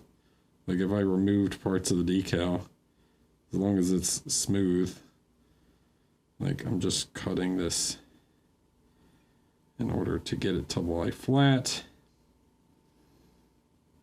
because I can just paint over top of it. So slice the decal a little bit, get that air out.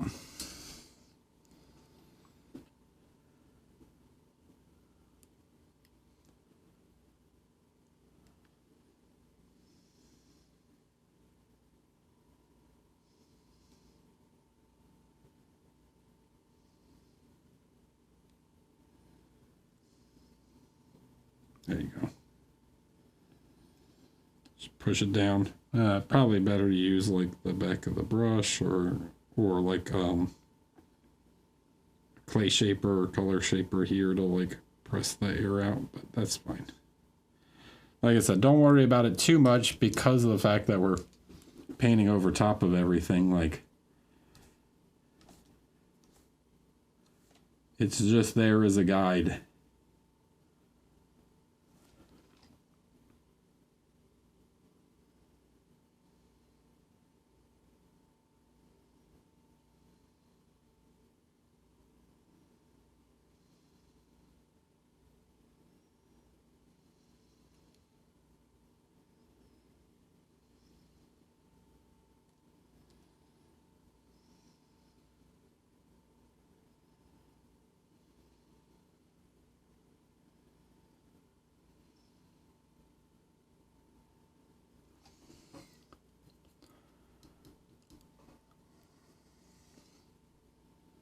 Okay, so now what we want to do is we want to take some of this guy, and then we're going to start to fill in some of the, we're going to start to like outline the fist here. Okay.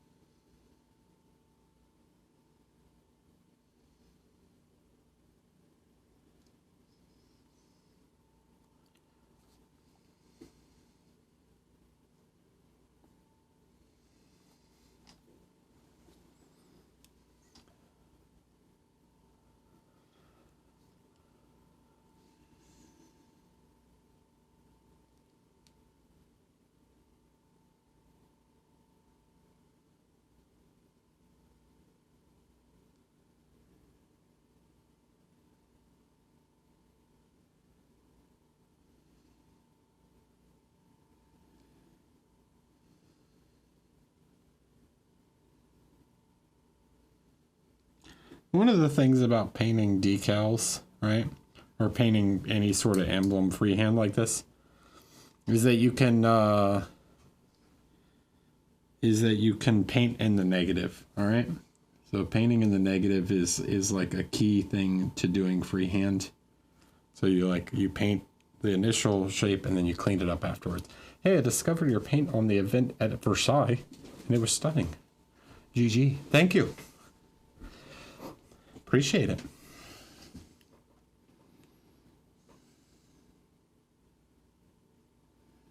All right, and because we're going for a non-metallic effect, I'm going to start to apply some like reflections to make it look kind of shiny.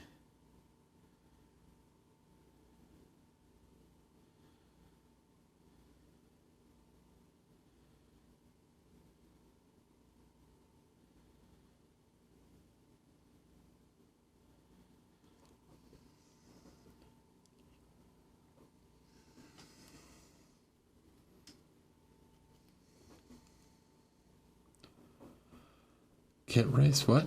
Deathwatch's smart move completely avoids the problem I'm having with scouts I'm building right now. Which chapter do I make them? I have Deathwatch scouts.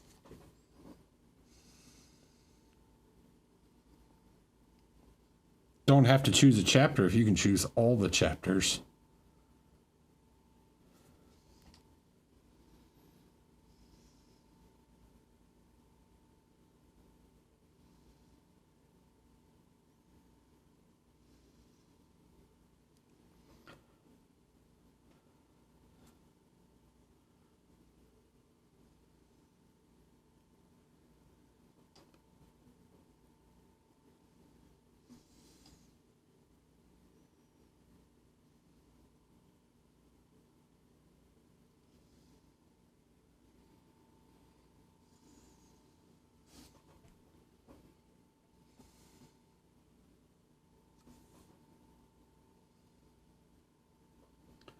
Don't get me started. Do not get me started on the fact Deathwatch do not have scouts. The Deathwatch definitely have scouts. Scouts are not neophytes.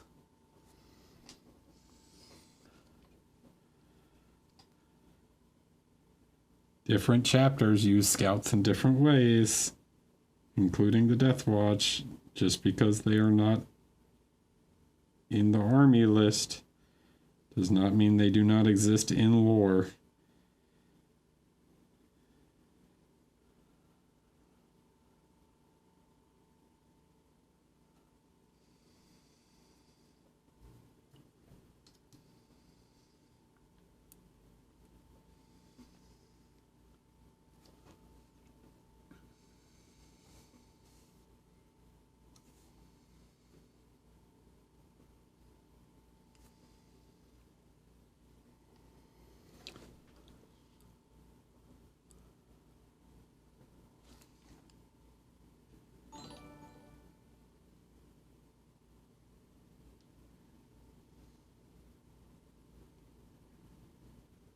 I really don't want to have an actually contest with you guys.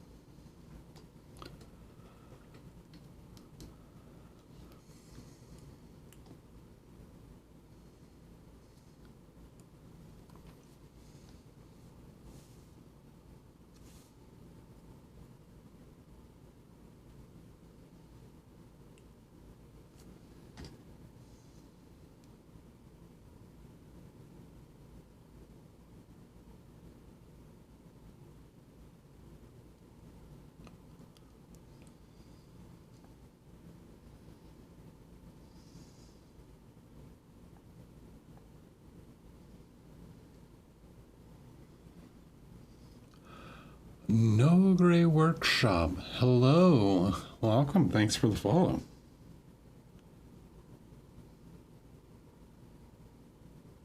Alright, so for the fingers, it'll probably be easier to just fill them in gold. Okay? So I will fill them in gold, and then I will then go back and like black out parts. Alright?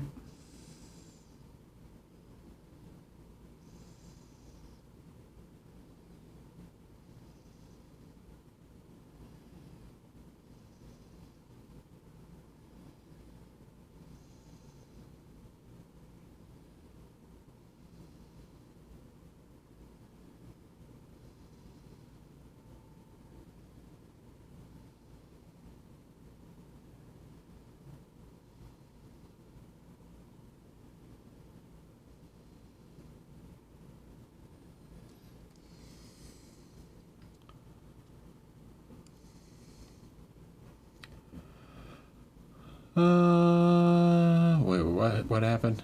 Yeah, but with Deathwatch send scouts, they are told go kill X, and they do it usually with many casualties.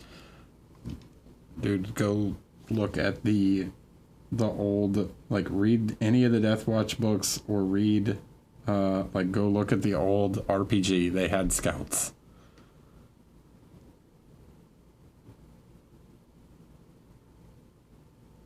I'm not going to argue that they're more likely to use Phobos now that Phobos exists. Like, sure, that is possible, but it's called Warhammer 40,000, not Warhammer 41 or 42,000. It's not Warhammer 41,000. My scout team could exist at a different point in time.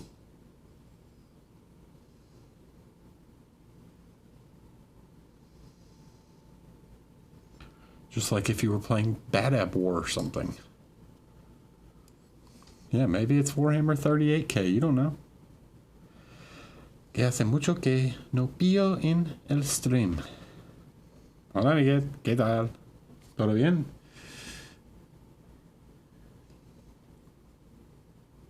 Estoy pintando una capa.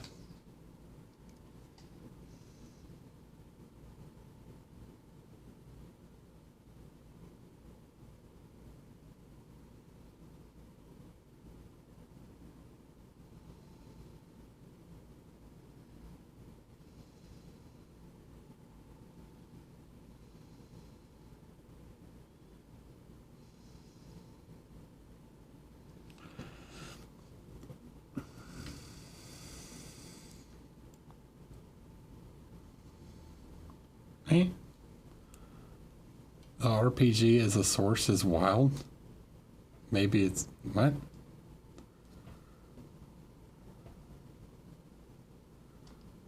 Yeah, dude. Like, you go look at Lexicanum and there's a whole section on every single entry that is like, this is a retcon.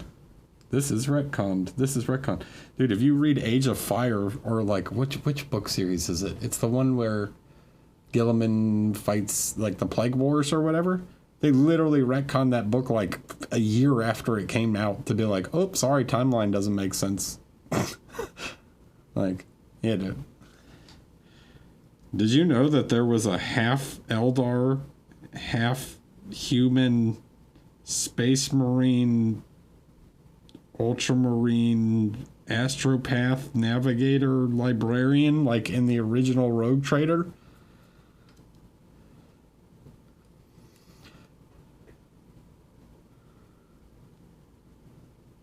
Chief Librarian, sorry, I forgot he was Chief Librarian Navigator.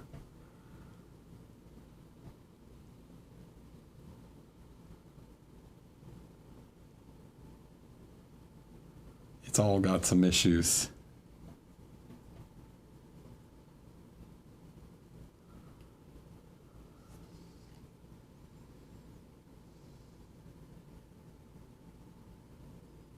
I'm going to change the shape a little bit here.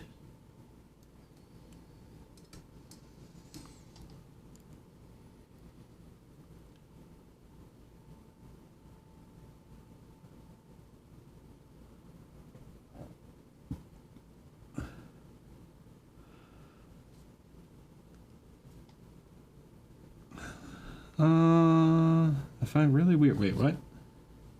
Where was this message? Flying to Noble Wizard. Did I miss a message? Oh, I find really weird what the Spanish paint is very... Really weird that the Spanish paint is very similar styles. I don't think so anymore. I think maybe you could have said at one point that it is, but now I don't think so. I mean, I don't think, like... Well, Mark wouldn't say he's Spanish, so that's... he's Catalan, not Spanish. But I think a lot of that comes from the, like, Big Child guys and stuff, so, you know.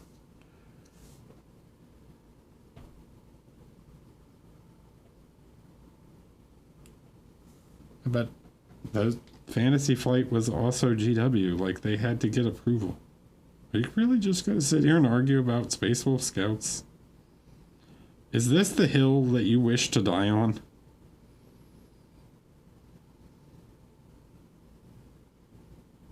A guy having fun with his tiny army men and kill team.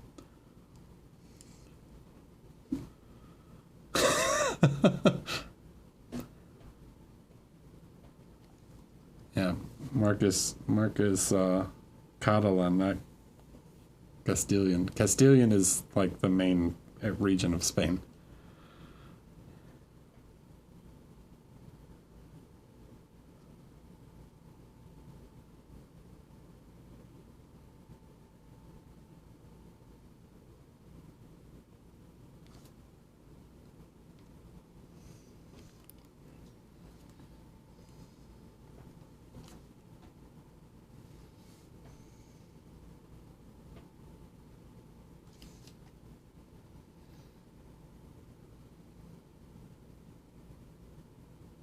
Have fun with your army men, dude. Just paint them however you want. Do what you want. Unless it's Golden Demon, then you better be lore accurate. Which, by the way, I was asked by Games Workshop employees. Why didn't you enter your scouts in Golden Demon?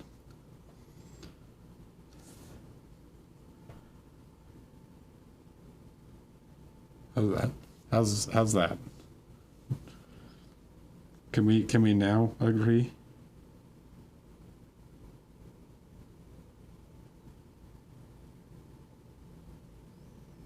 I'll message Jess Goodwin and ask him if my Death Watch scouts are cool.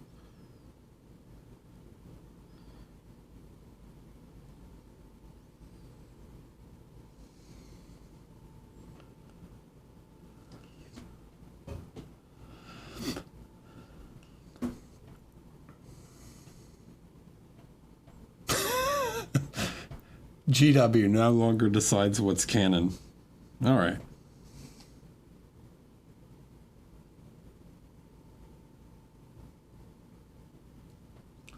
I am the lore master now.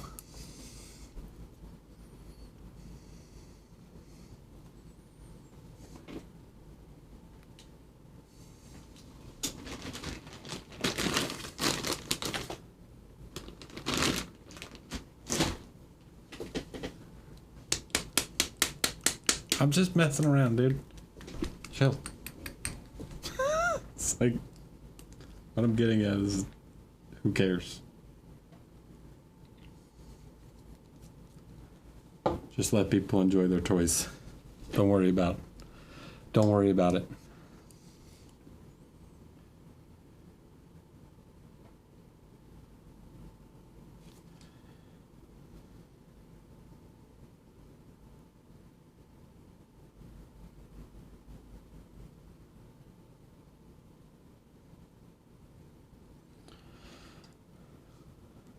All right, so I'm going to add another highlight here.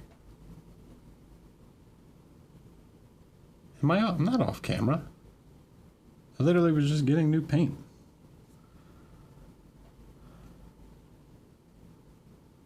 Matt Ward, does Matt Ward even work at GW anymore?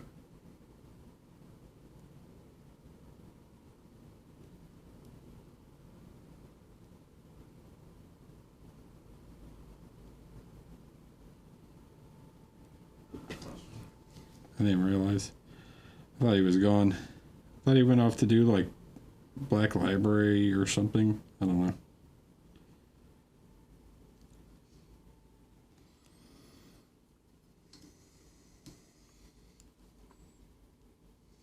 If he is, I don't think he's writing rules anymore.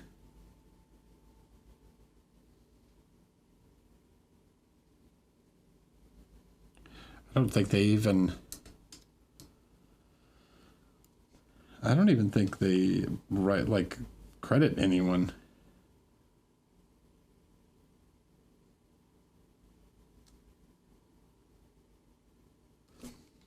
Khador Drago carved the name of his, what's the chapter master of the Grey Knights called?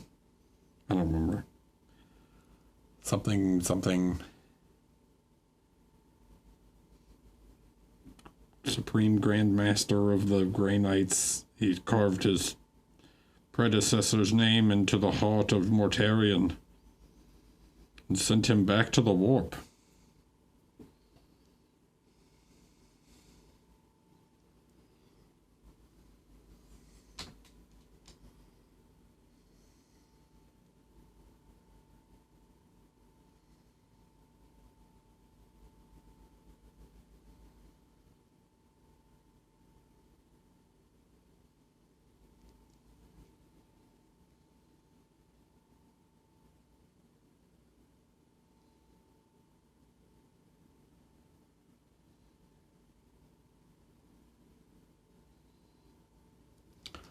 anytime you're talking about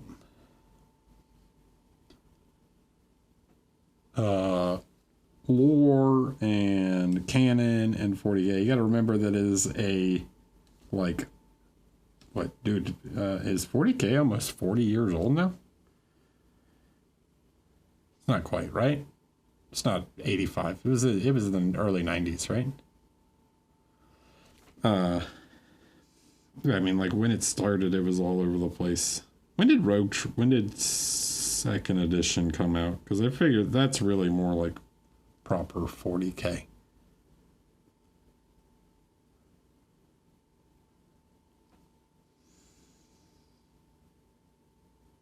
Pretty much everything got retconned from Rogue Trader. So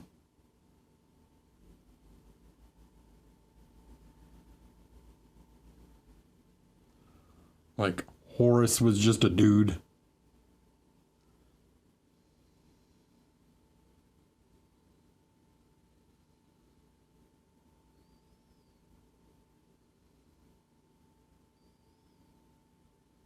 Space Marines weren't like superhumans, they were just people.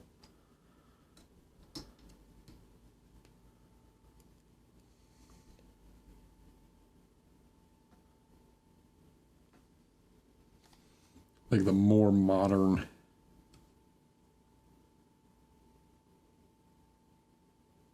The Horus Heresy was a throwaway line.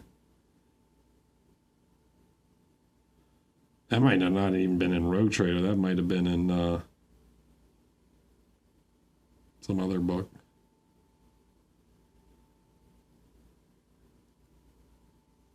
Does Kill Team play similar to Infinity? Kind of. It is alternating activations. Unlike Infinity is you take orders and then you can like respond. So it's more alternating activation than Infinity, where so it's I go you go with per guy, and then but it is played on a smaller board with less models, like 6 to 10 models. Typically the biggest faction, or the smallest team, is 5 models. The biggest team is 14, which is guard, and I think Gene Stealer Cult can play 14 also, which is just guard.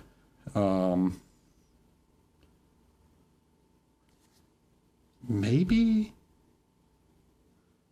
let's go. To be fair, it's easier now to get into the hobby but less welcoming than when I started in 2020. Maybe, I don't know.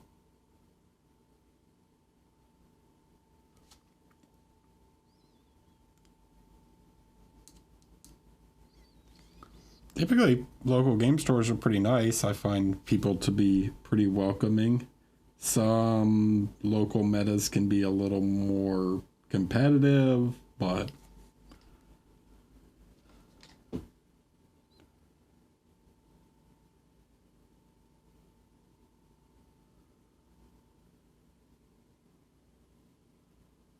I think in general,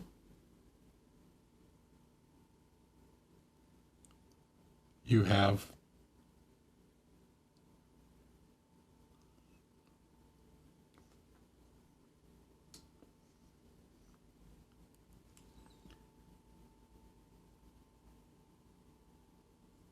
just pretty normal folks wanting to play.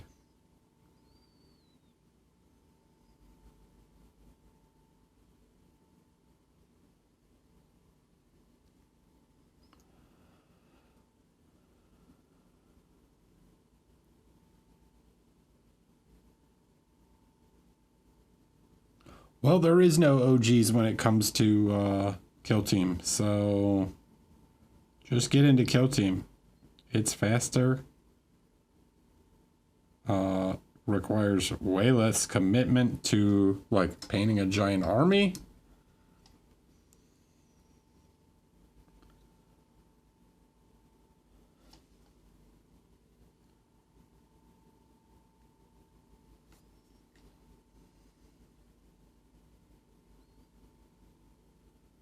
I will continue to spread the virtue of the fact Kill Team is the best game they make right now.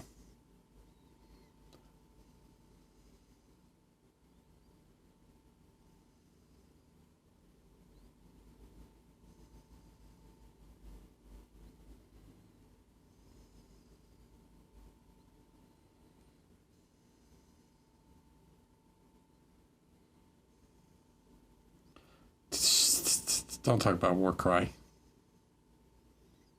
Nobody plays Warcry, dude.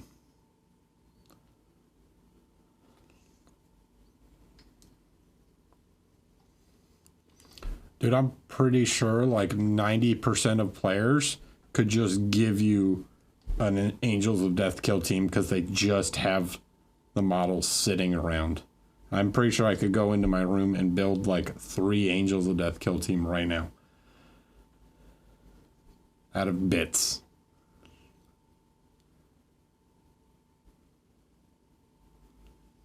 Gorkamorka, though. Necromunda seems like the hardest game to get into of all of them, actually. Does it use codex rules, or are there different rules for factions? Every faction, they're free online. The rules for factions in Kill Team are totally free. I said it seems that way. It has so many books.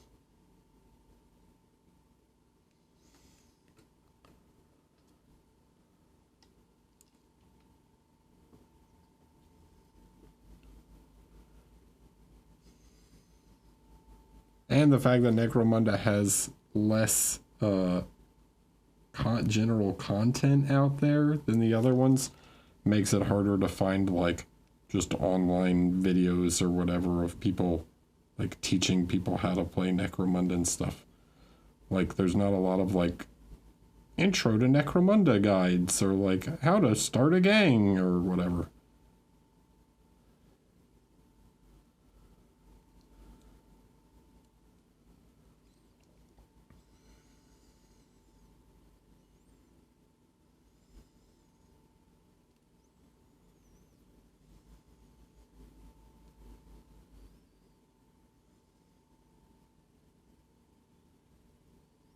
It is a skirm. Necromunda, as far as I know, is more RPG.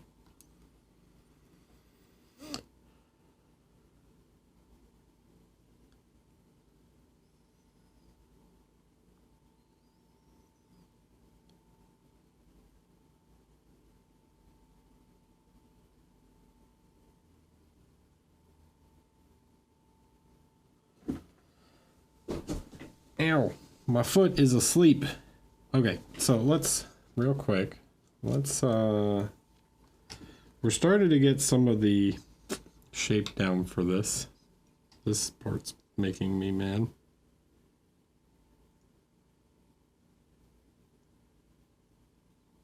Go away.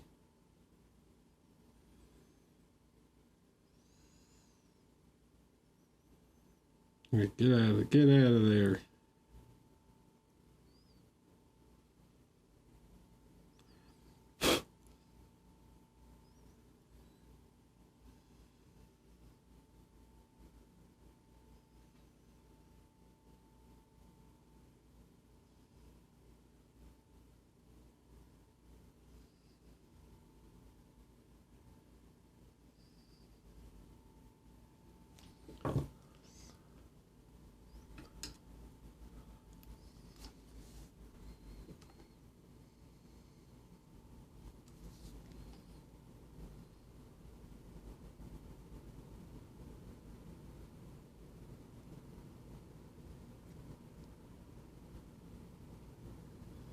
All right, what else do we want to do? So, real quick, I'm going to take some of this black, and I'm now going to delete some of this gold.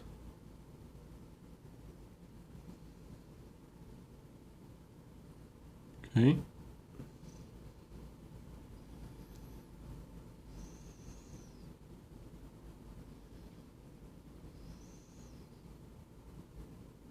So painting in the negative space in order to shrink the gold. If I have to then go back and paint some of the gold, that's fine.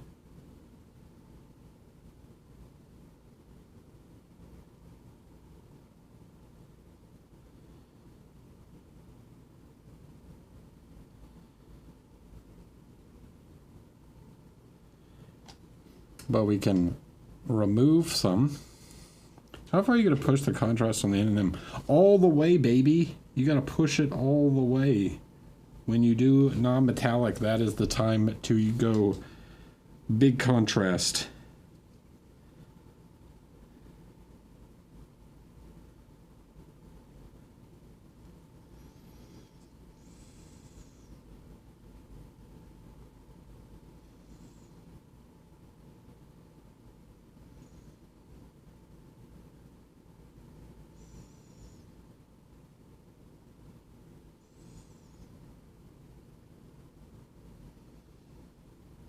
I've got to fix these fingers some. I will at some point. I will push the highlights more. Probably not the shadows more because I want... I'll just let the black function as like the shadows. Right? The black outline. Now what I'm going to do is I'm going to take some of this red. And we're going to start to fill in the space in the black. Because they're not the black fists with gold trim.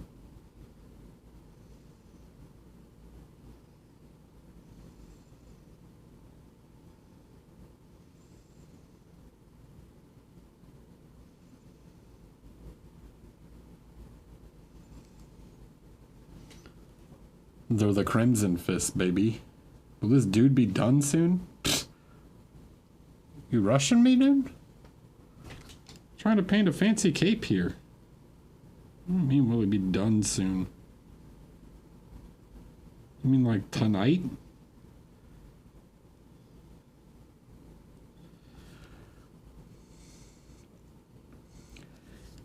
He'll take as much time as he needs.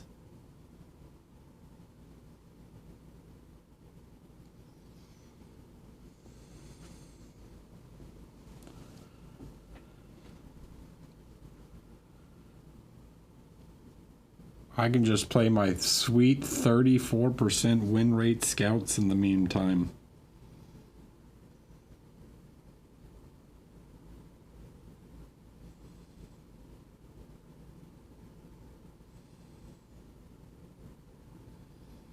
Give me back my 10th operative, GW.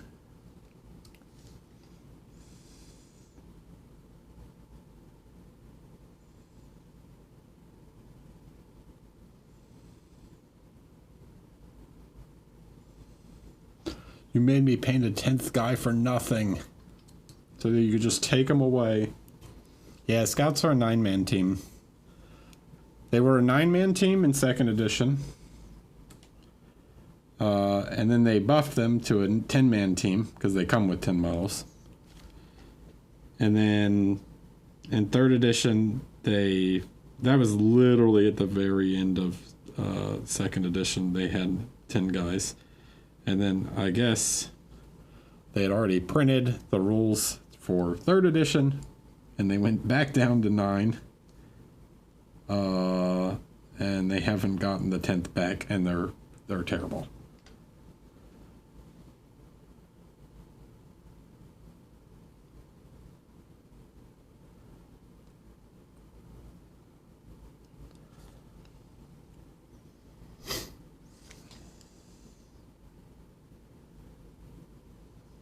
I mean, I don't really care.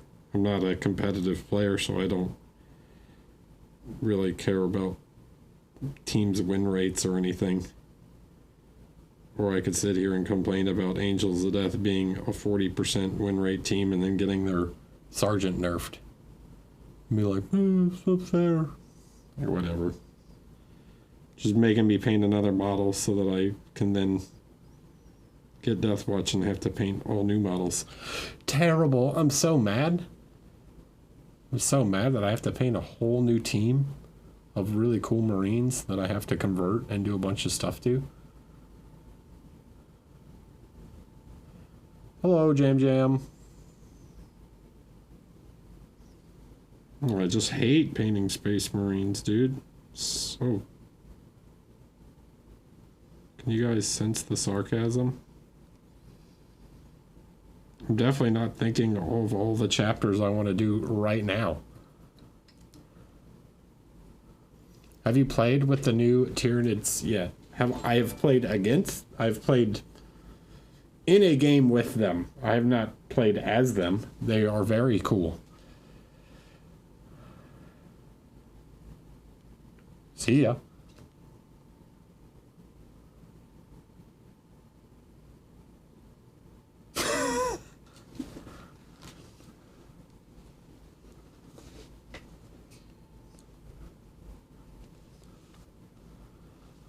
We'll be working on my first Warhammer face. We'll be using your painting face stream as reference. Do it. Paint that face so good. Paint the coolest face you've ever painted. Do it for me.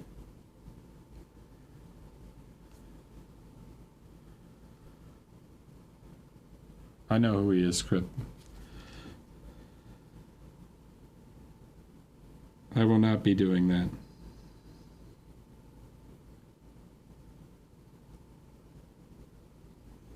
But I appreciate the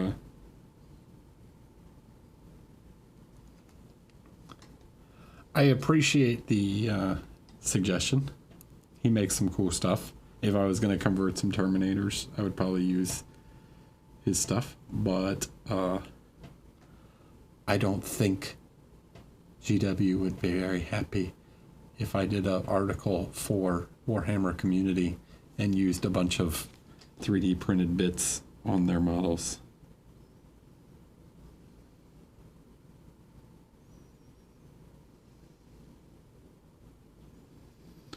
They might be a little upset with me.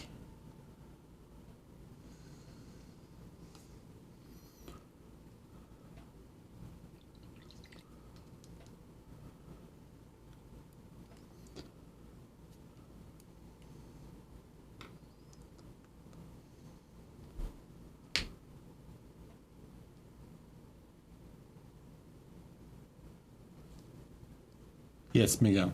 Sí. Pero nunca más. Tengo un taller nuevo. Curriculum? I have a new curriculum?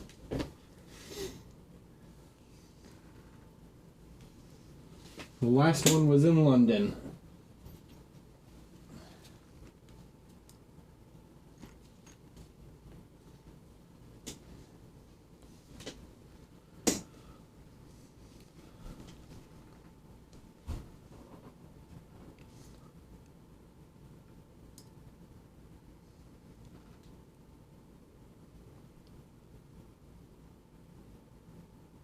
I was literally just in London, dude. I was just in London.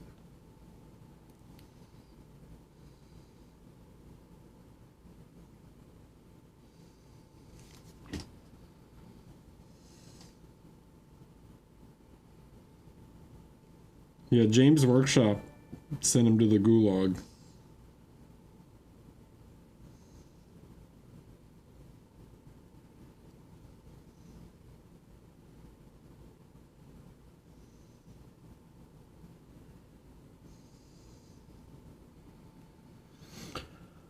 End 4:15. Hello, welcome.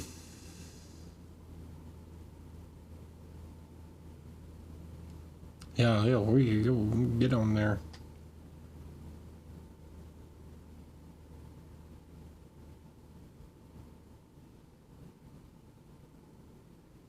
Okay, so what I'm gonna do now. Did I have a good time in the UK? I did.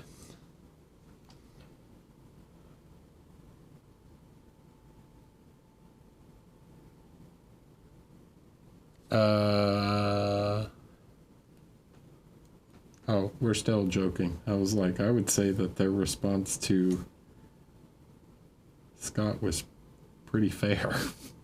But if we're still joking that they stabbed him, then That would be a little bit of an overreaction. Also, they're from England, so they didn't stab him. They wet him, bruv.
I'm not going to say who that I was hanging out with, but we were talking about post-apocalyptic movies or Kevin Costner movies or something.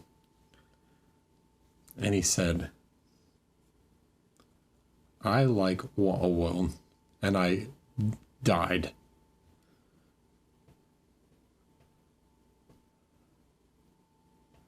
I like almost fell out of my chair.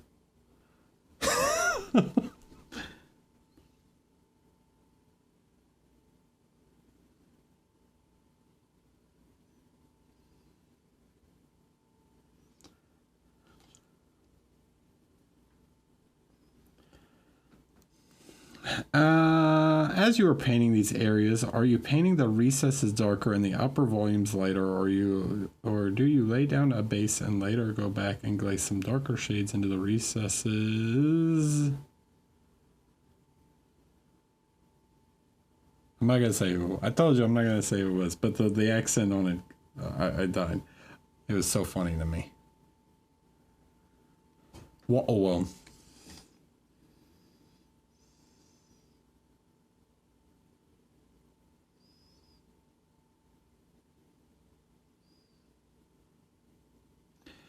What I'm doing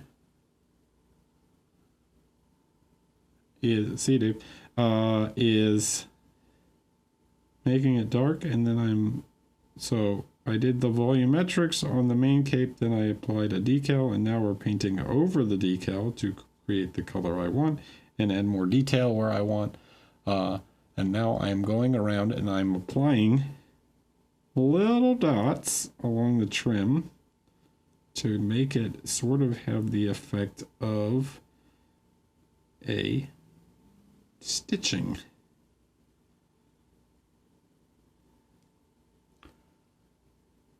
So it's like an embroidered effect.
Any advice on stippling, dealing with a space marine with and the light blue? Wait, Dealing with a Space Marine, and the light blue I have is too chalky to glaze.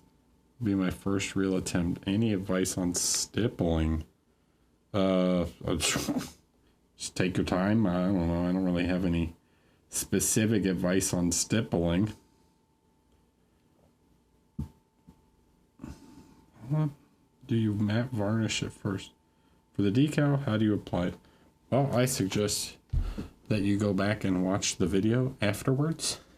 So like on YouTube, you can go back and rewatch it.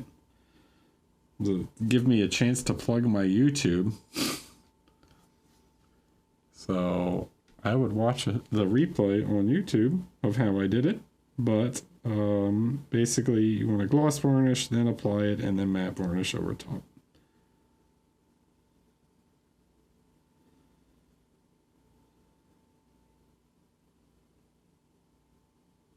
But you can rewatch all the streams. Is there a reason the blue is chalky? I really don't know. I couldn't tell you without seeing the paint. Yeah, I told you I was going to paint over the whole thing. It's just a guide. We're just doing a guide. I might add more details. I don't know. I haven't decided yet. I might go crazy and do some other stuff. I might do some swirlies and like some trim and put something over here. But this is just like the initial layout.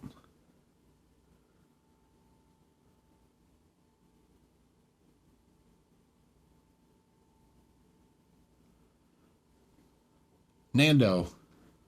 Hello.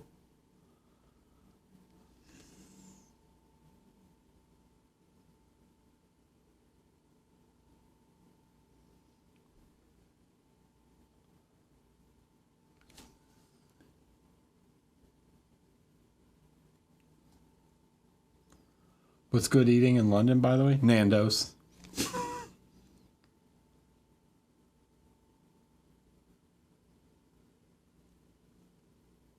Greg's.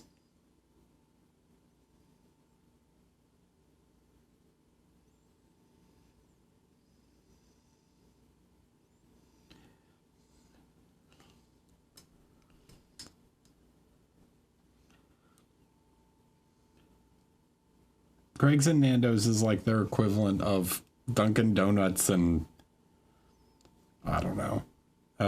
Nando's is like a chicken place. I've never had Nando's actually. I've had Greg's.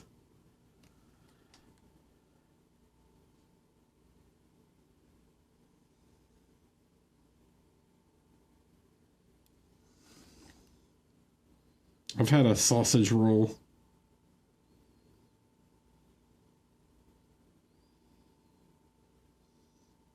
It was fine.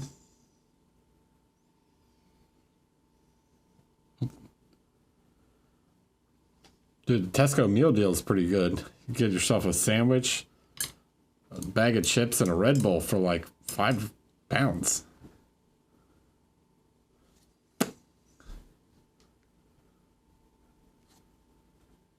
What exactly is a sausage roll? It's a Hot Pocket. It's a sausage Hot Pocket.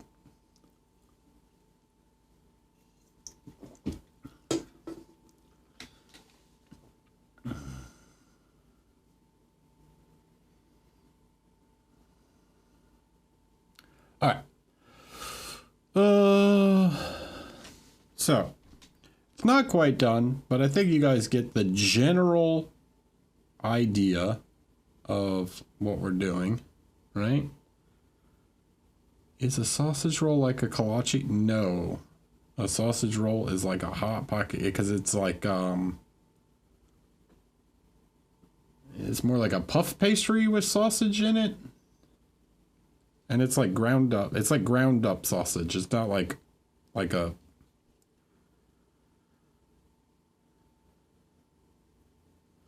what's it called? What's in bangers and mash? But bangers and mash is actual cased sausage and mashed potatoes. It's not like a pig in a blanket because it's not a hot dog. It's like it's not a hot dog in the sausage. Yes, they are filled with lava like hot pockets.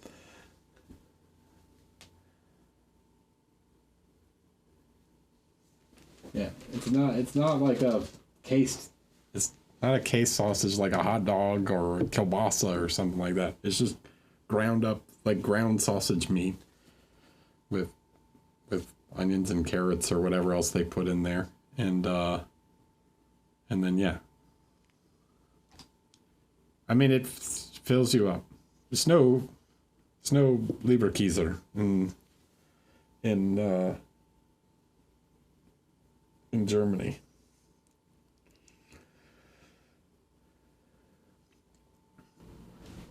Dude, if you guys have Leberkäse though, we got any Germans in the chat? It means liver cheese. It is neither contains liver or cheese. It is delicious though.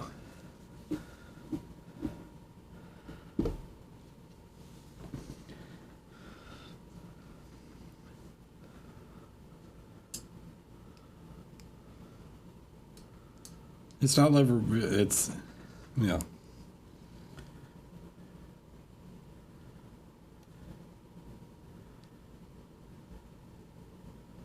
It's a weird one. It's a breakfast sandwich.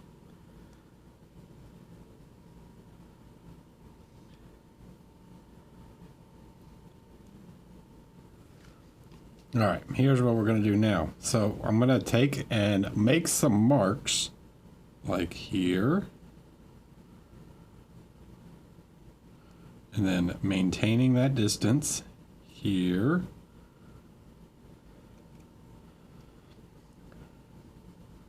And here.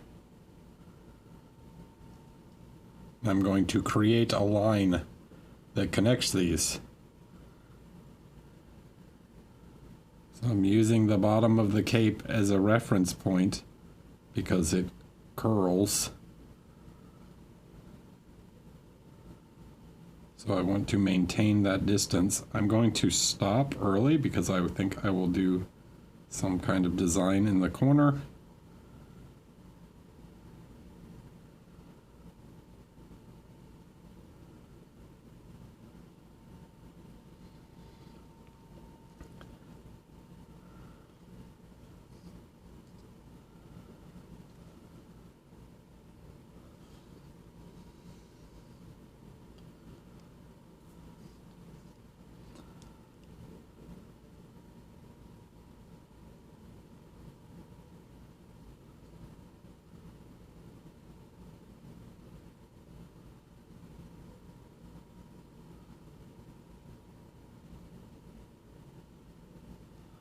Where's Christian when you need him to explain liver cheese?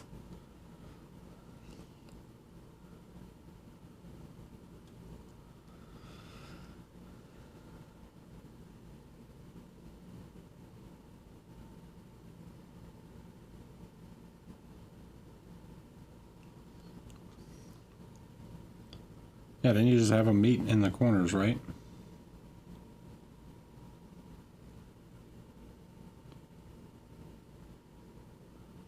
And we'll meet in the folds. Then we can always clean it up, you know?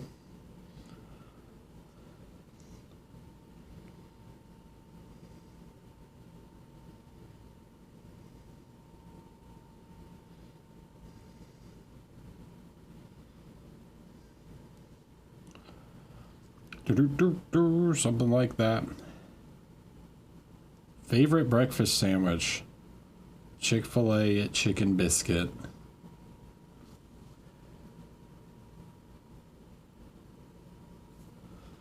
Herrick, when judging a bust or mini to paint, what general qualities do you look for? Like when choosing one? When picking something to paint?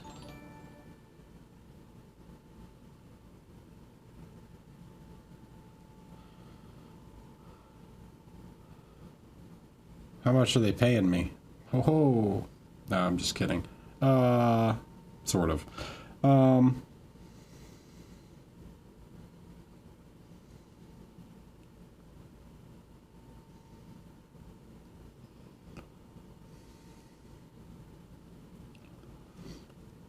typically I'm just looking at like the quality of the sculpt, if it gives me any like if it, you know, motivates any sort of idea. But yeah, just looking typically at like the face sculpt typically is what I'm looking at, like how good is the portrait, and then, you know, does it inspire me in some way? Does the character, you know, speak to me?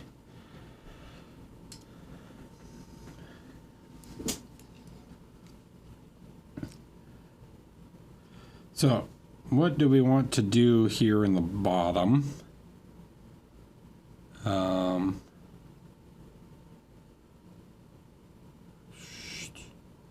Trying to think of a design to do. All right, I have one. All right, you ready for this? Here's what we're gonna do. Let's see how this works. So we're gonna come across like this. We're gonna come all the way to the corner. Okay? Now we're gonna go up.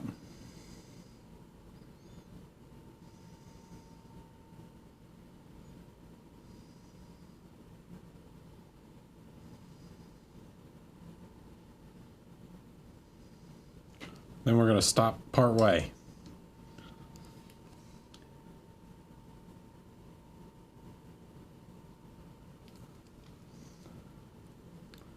Then we're going to come out like this. Okay.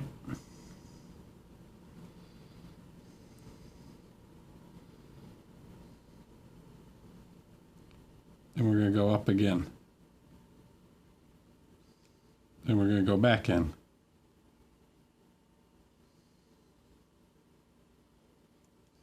Then we're going to go up. Then we're going to go out again.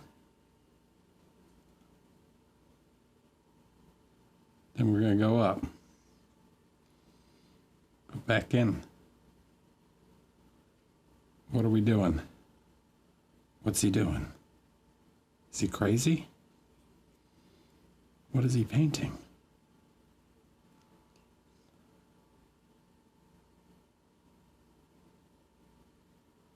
And a little further out. Then we're going to go back in. Then we're going to go up.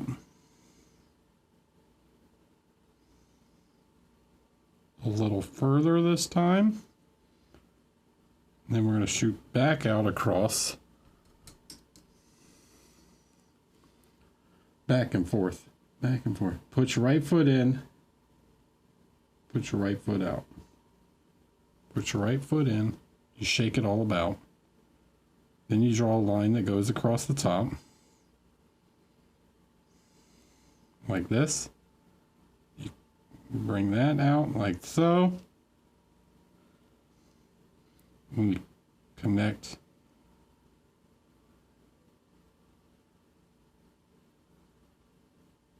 back in like this. And we'll do more fancy stuff later. But you have created part of the Inquisition eye. So if his cape was like folded all the way around together and you did this on both sides, you would have the Inquisition symbol. See, it's half the Inquisition symbol. Now I might extend it out a little bit further. I might make some adjustments.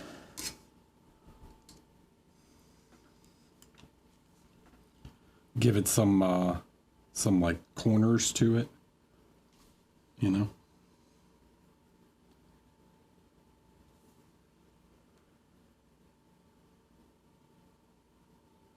Oh, Noble Wizard got it before I said it.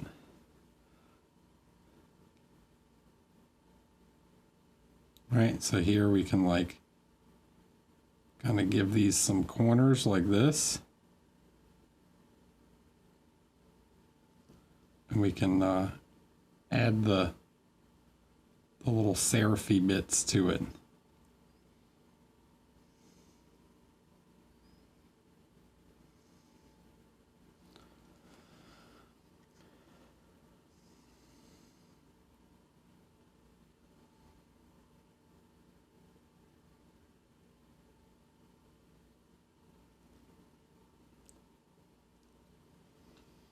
No one expects the Inquisition, that's right.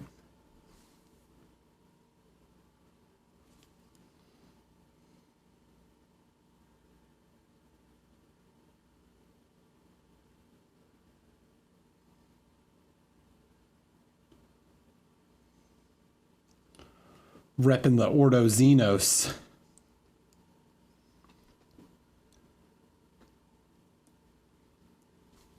And then, yeah, you just come back with some red, and we can start to, like, clean up some of the line work where it got a little messy, you know.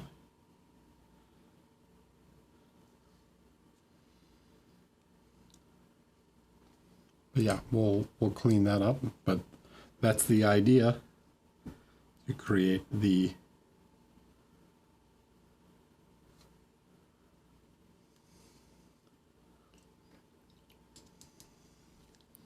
inquisitorial symbol.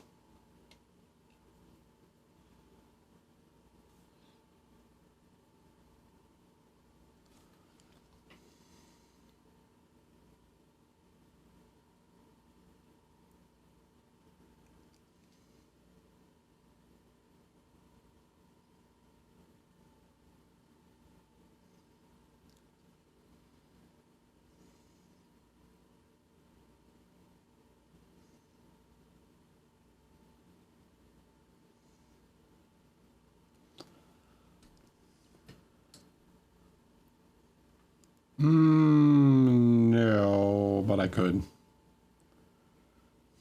I can go back and find it. It's in the announcements channel. It shouldn't be so far back.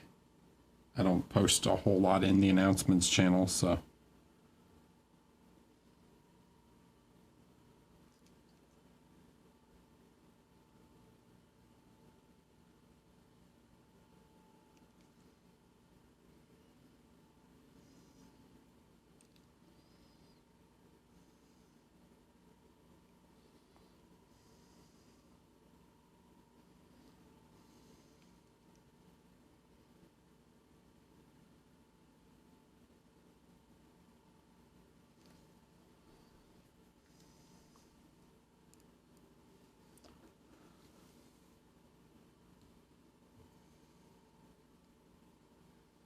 All right, let's apply a little bit of a shadow underneath. We want to give some depth to this guy. We want it to make it look kind of three-dimensional.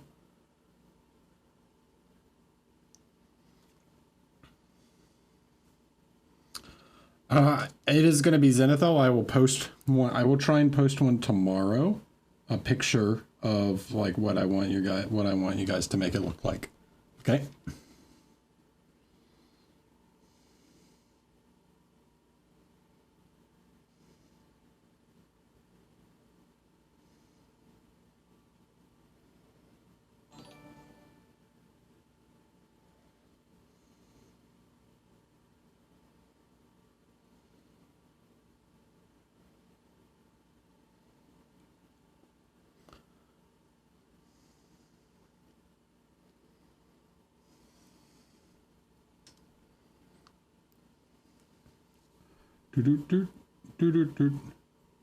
Make that cape fancy, boy.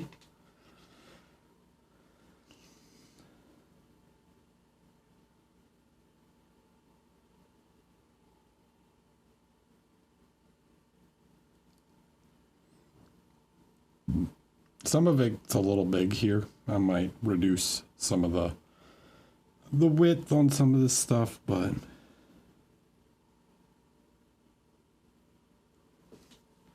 gives you kind of an idea of what you can do to make it more interesting.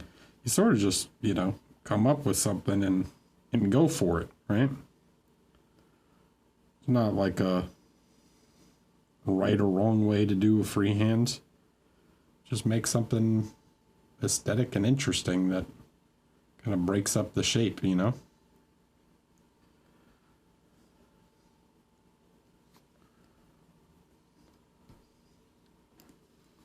And we can do the same thing on the other side. Like we can take and make a red trim on the white parts.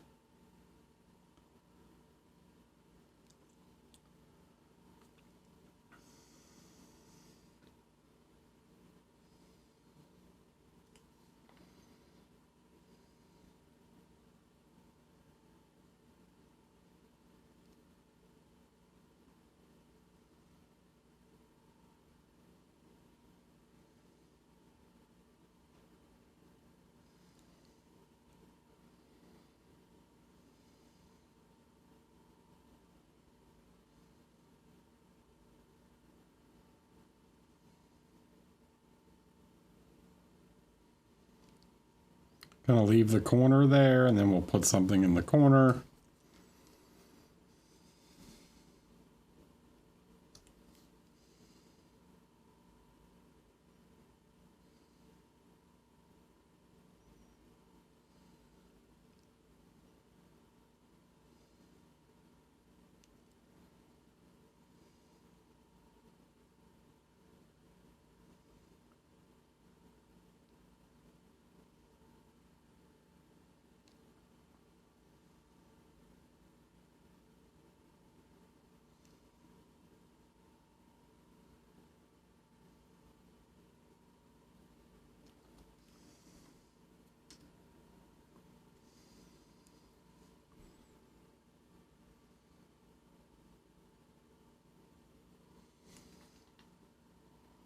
Right, so here where it got a little messy, we just come back with the white and we clean up the shape.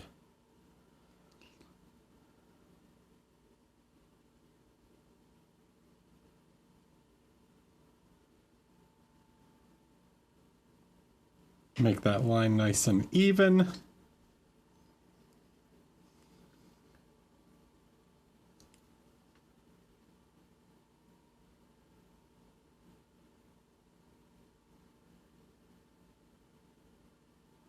That's why I think freehand can appear intimidating, but really the trick to doing a freehand, right? Like, look, if I want a really sharp corner here, look, I'm gonna overdo it, okay?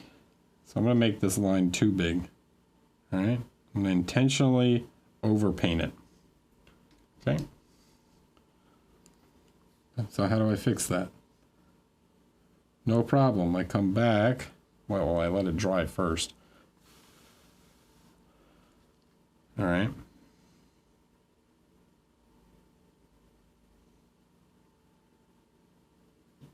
All right, here I can clean up this. And if I need to paint the red again, I can. Right, it's like, oops, I wanted to get a sharp corner here. Well, I needed to paint a little white. But then here, look, just come in, just cut in, right?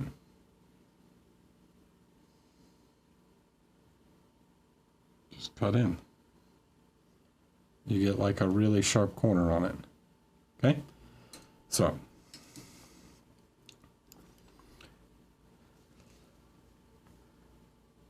don't fret about it. You can always paint back and forth.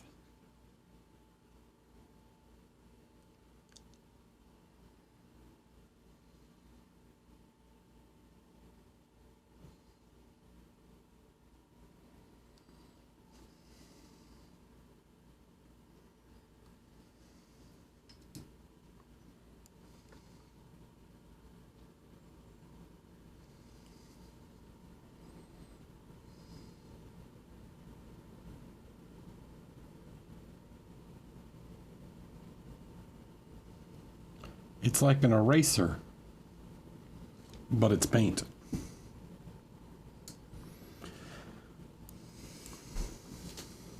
Yeah, because people you haven't thought about it because people want to try and draw it perfect the first time, but you just make it and then cut away, right?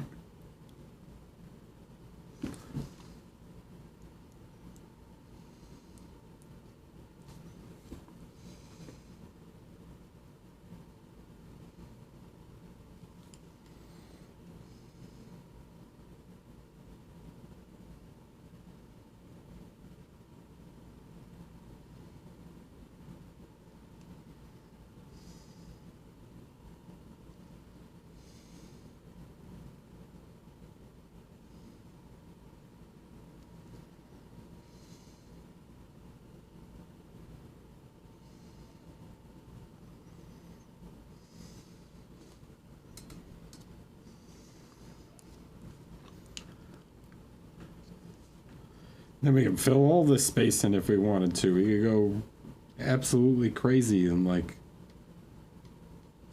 really go like nuts with the freehand if we wanted. Sort of up to you how far you want to push an effect like this.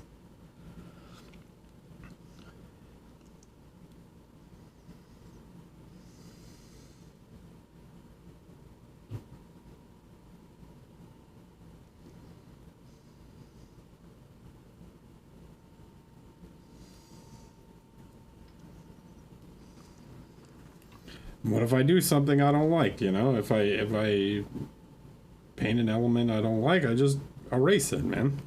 I know what red I used, it's right here. Right? At any point I could just come back and delete something, you know?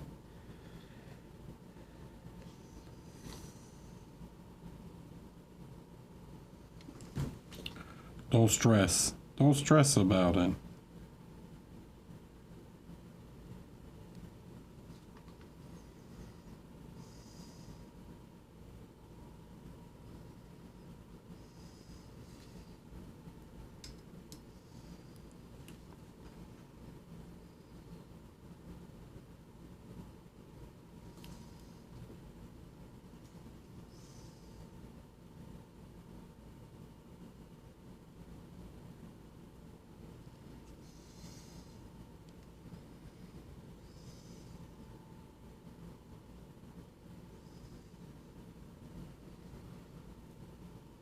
Hello, Mr. Asnable.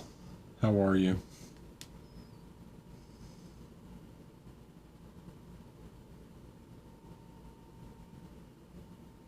Commander.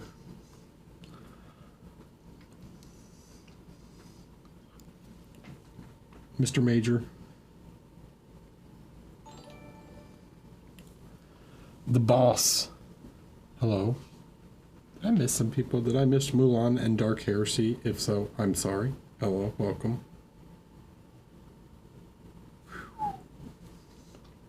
It has been toasty here. I don't know how it's been where you are, but here it has been pretty hot. What we would call a sweltering heat. Not a fan. So yeah, I don't know what I want to put here yet. Maybe I want to put like an Aquila or something. Or maybe I'll do like another Inquisition symbol and in fact, let's try that. Let's try something. All right. So we're going to go like this. And then we'll go and that. And then we'll go like this.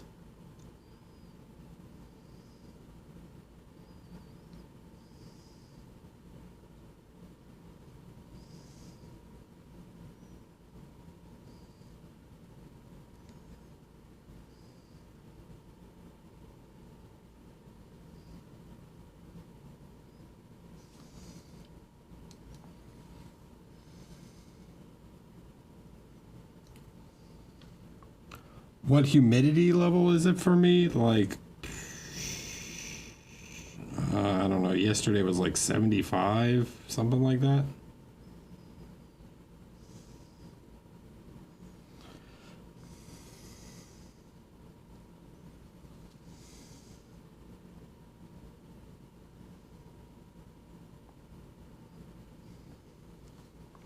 Let's see what it is right now.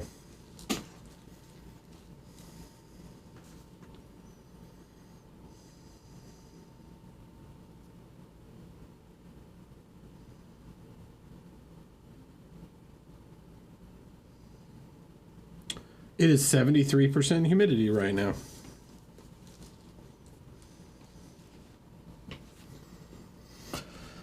So is this perfect? No, it's not, but that's okay. We can always clean it up.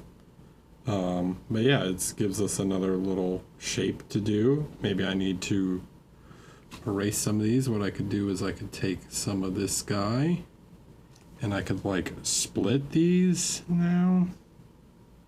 So I could do something like this, where I erase part of it, right? So I get these nice like corners coming in, and then I could have them come like all the way to the corner or do all kinds of things with them, right?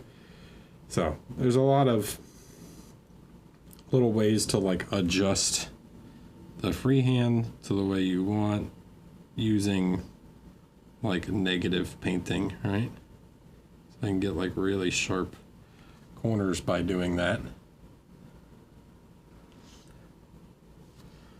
And then I could, yeah, adjust all these shapes and everything. So little Inquisition symbols all over him.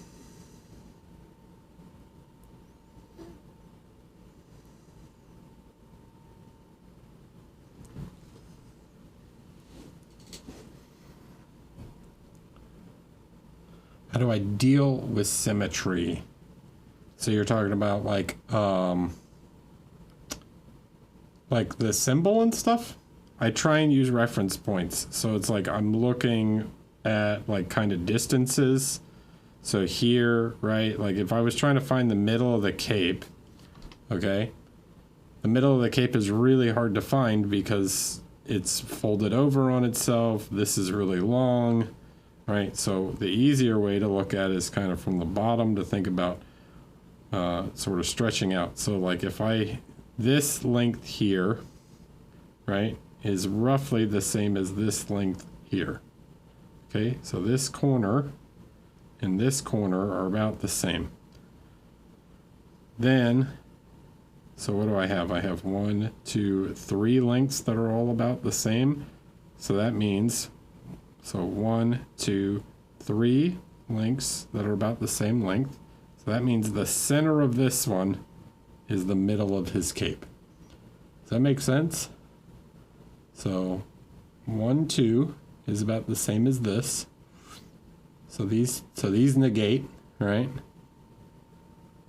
Then I have 1, 2, 3 lengths of cloth that are about identical. So that means the center of this fold is about the middle. And if we come up this fold, look about where the center of the fist is.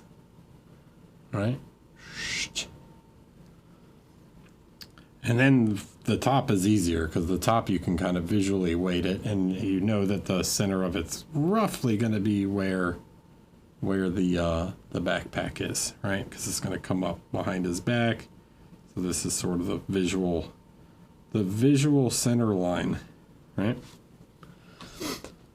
Now, it doesn't always have to be perfect because, you know, the cape could be folded one way or the other, and it can stretch and do all kinds of things that can kind of make that weird to spot. But I think that's a general, like, good indicator on where the center line is. Okay?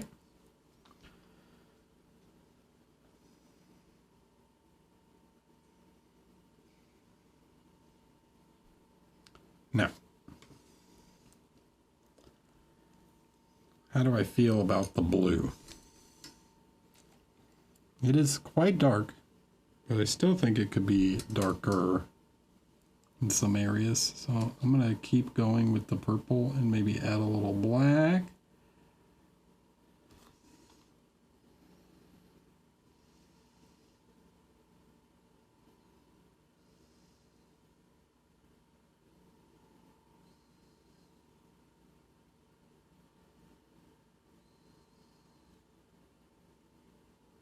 I really want this high contrast because I want the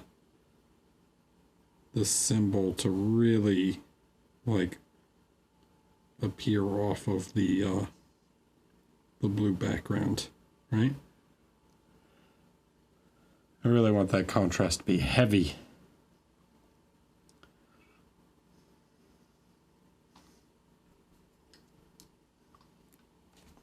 Now, the more I look at this, the more I say, like, okay, is this working for me? Like, do I like it? Is it too large? Right? Is it too big of a detail compared to like the scale of some of these other elements?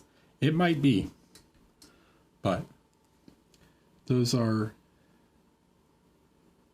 is why I say, like, you could go crazy and like plan everything to the last little detail, or you can kind of just go for it and correct mistakes as you go. Like,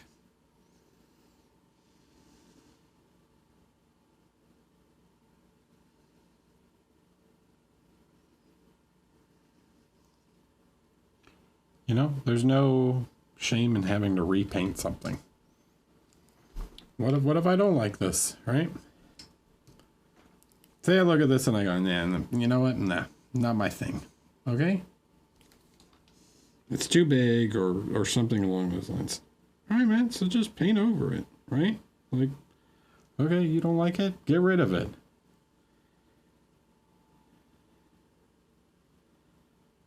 It ain't the end of the world.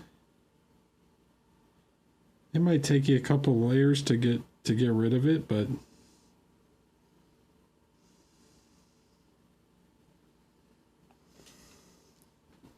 I think maybe I like it just a little cleaner.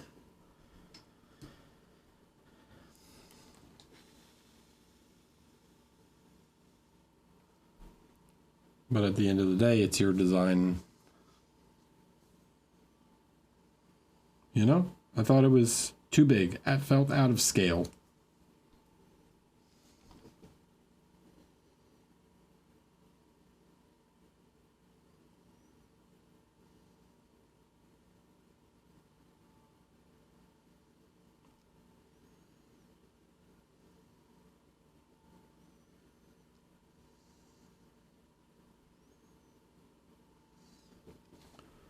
Don't be afraid to make changes, you know?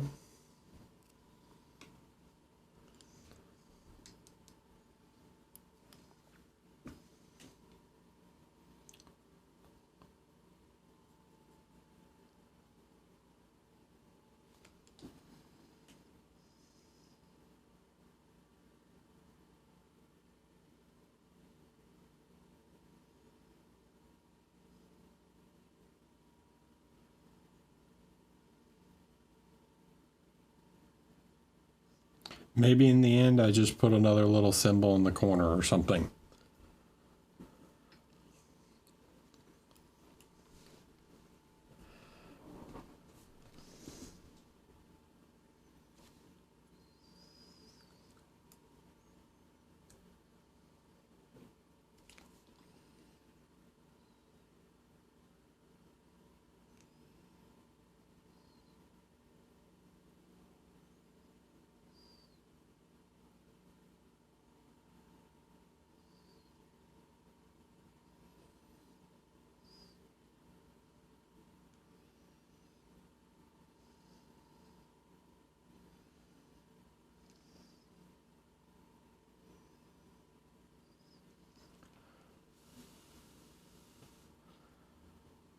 Just like that, we're gone. It's gone. It's like it never happened. You know?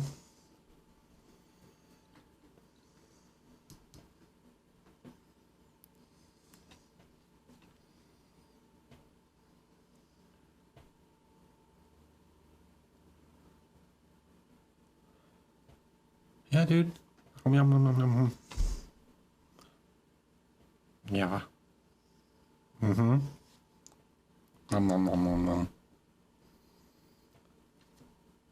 Paint tiny lines, dude. You gotta get that brush tip nice and pointy.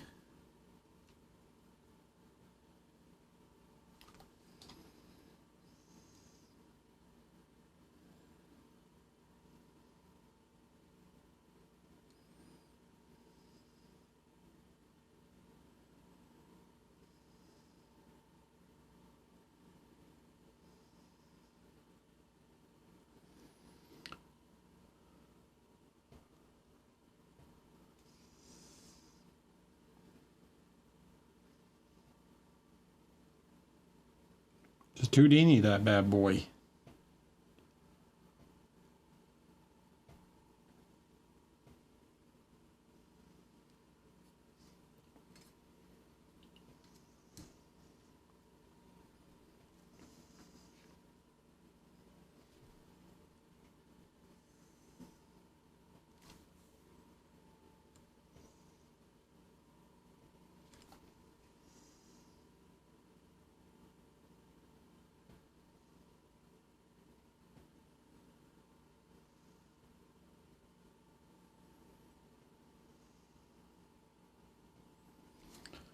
People sweat the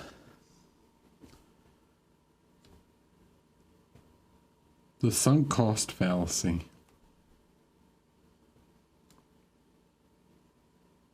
I'm the chairman. Okay. I'm the chairman, I am Sea Dragon. Have you paid your dues?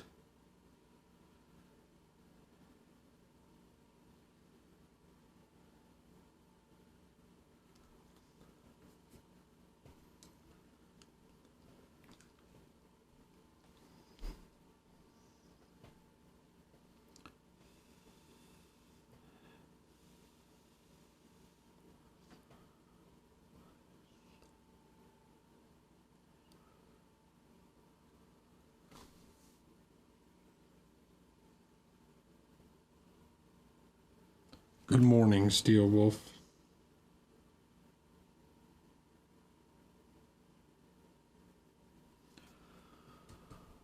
Welcome to the Cape painting stream. This is what we've done in 3 hours. 3 hours and 40 minutes is we've sort of painted a cape. It's not done, but whatever. Oh, and a tabard that took all of like 5 minutes.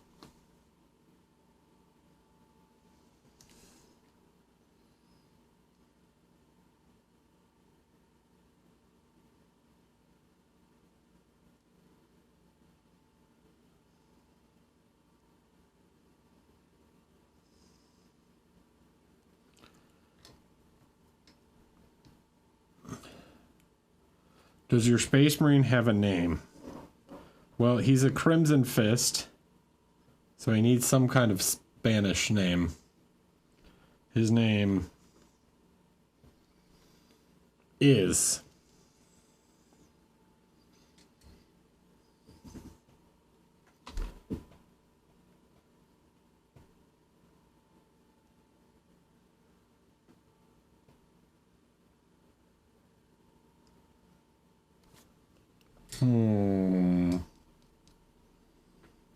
Juan Roberto. His name is Juan. They're weird though. They're not all like, because Pedro is it's Pedro, but it's Pedro Cantor. Let's look at Crimson Fist names. Crimson Fist. I do have names for all my Marines, by the way.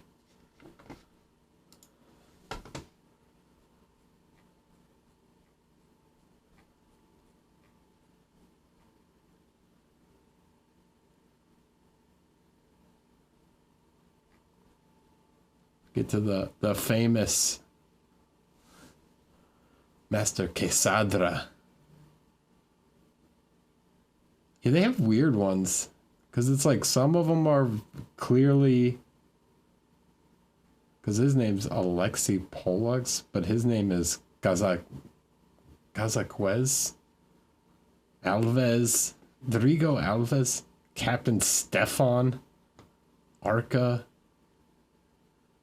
Ashore Draken, Alessio Cortez, like Ruiz Tracento, Selig Torres, Caldemus Ortiz. Oh, that's a good one. Julius. That's Julius, because it would be Julio. Oh, Eustace Mendoza.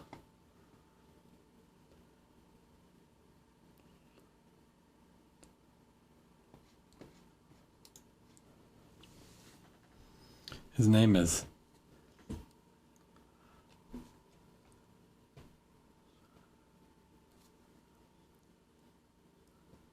I like Mendoza as a name. He's gonna be...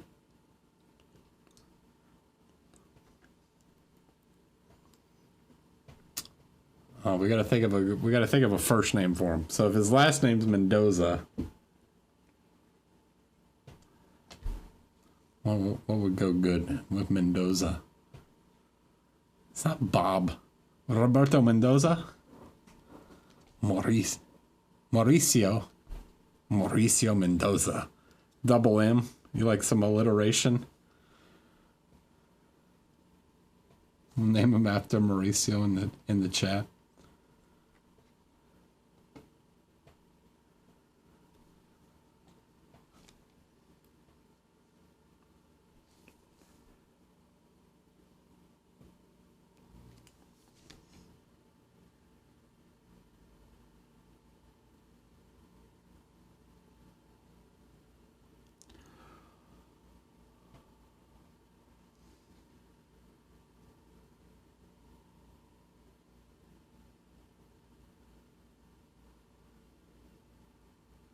I like Valdez also. Vincenzo Valdez.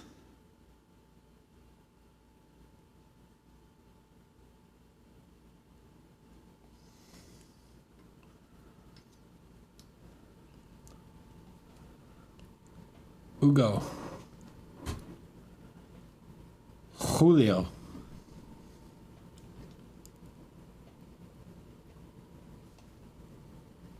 Just start naming off the top 10 most common Spanish names. Joaquin.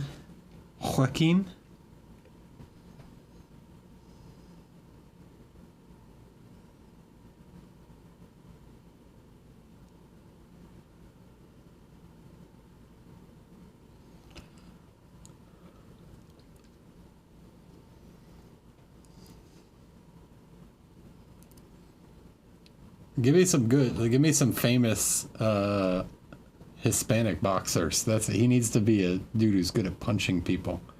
Garville, hello, welcome.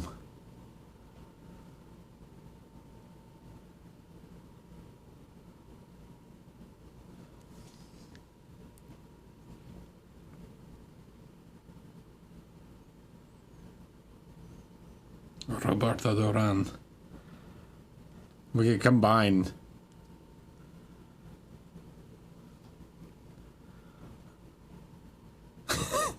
Inigo Montoya. You killed my father. Prepare to die.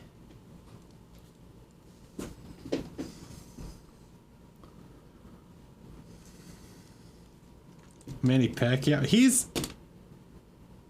Manny Pacquiao is Filipino. Canelo's a good one. So Alvarez, yeah.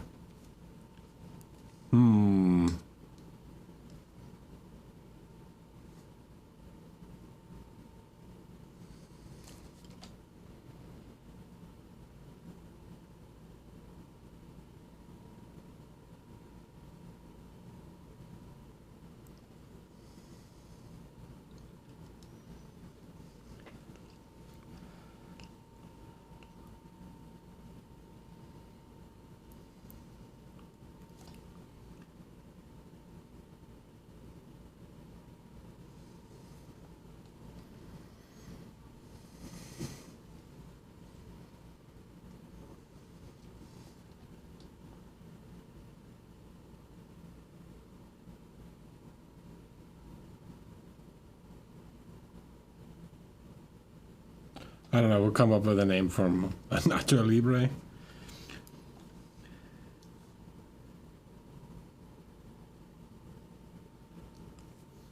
Canelo tocando.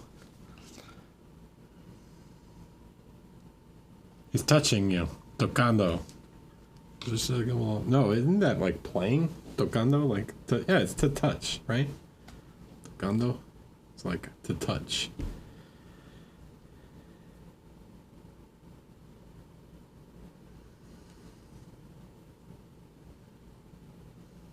Dorito.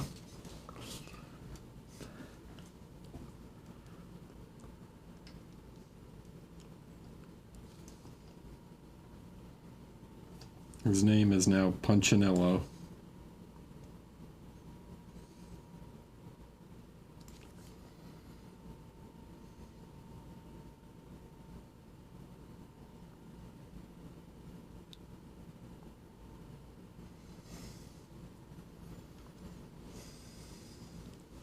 Biggest fisto of the Crimson Fist.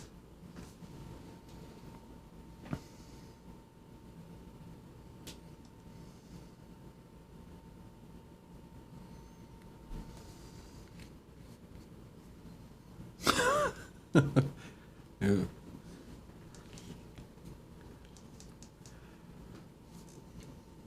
Rojo Fisto would be back. That's backwards though. It would be Fisto Rojo. Fistimus Maximus. Yeah, tocar, but like you say, tocar a la guitarra. Tocar la guitarra, right? To play the guitar, but it's like to touch the guitar. It's a weird one. That's one of those like weird exceptions.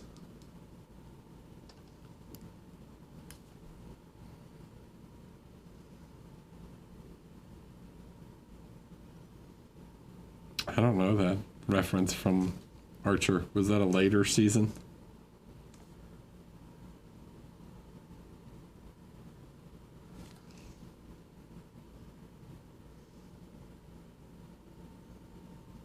Me gusta tocar la guitarra. I can't sing that whole song. Ay, ay, ay, ay. I mean, you know. You know the song. You've seen El Mariachi, right? I guess that's Desperado.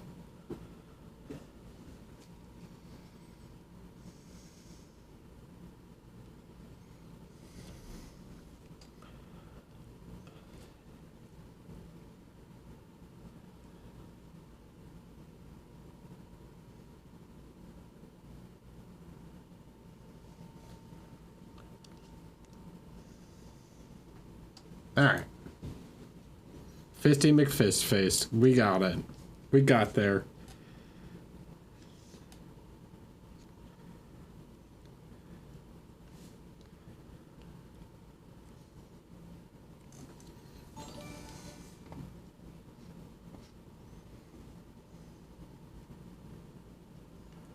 I am Sea Dragon. Thanks for the follow.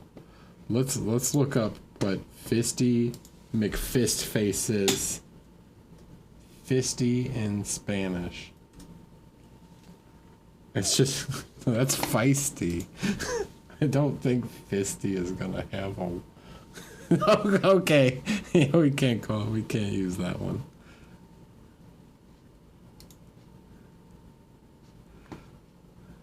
Oh, all right, Google Translate.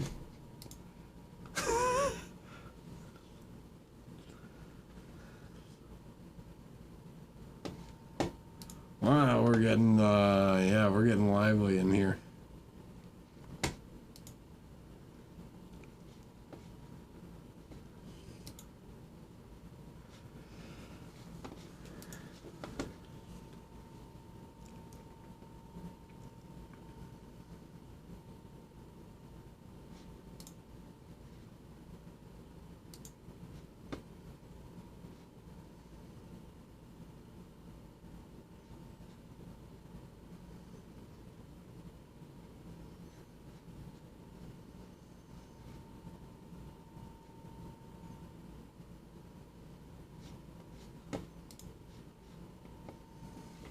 All right.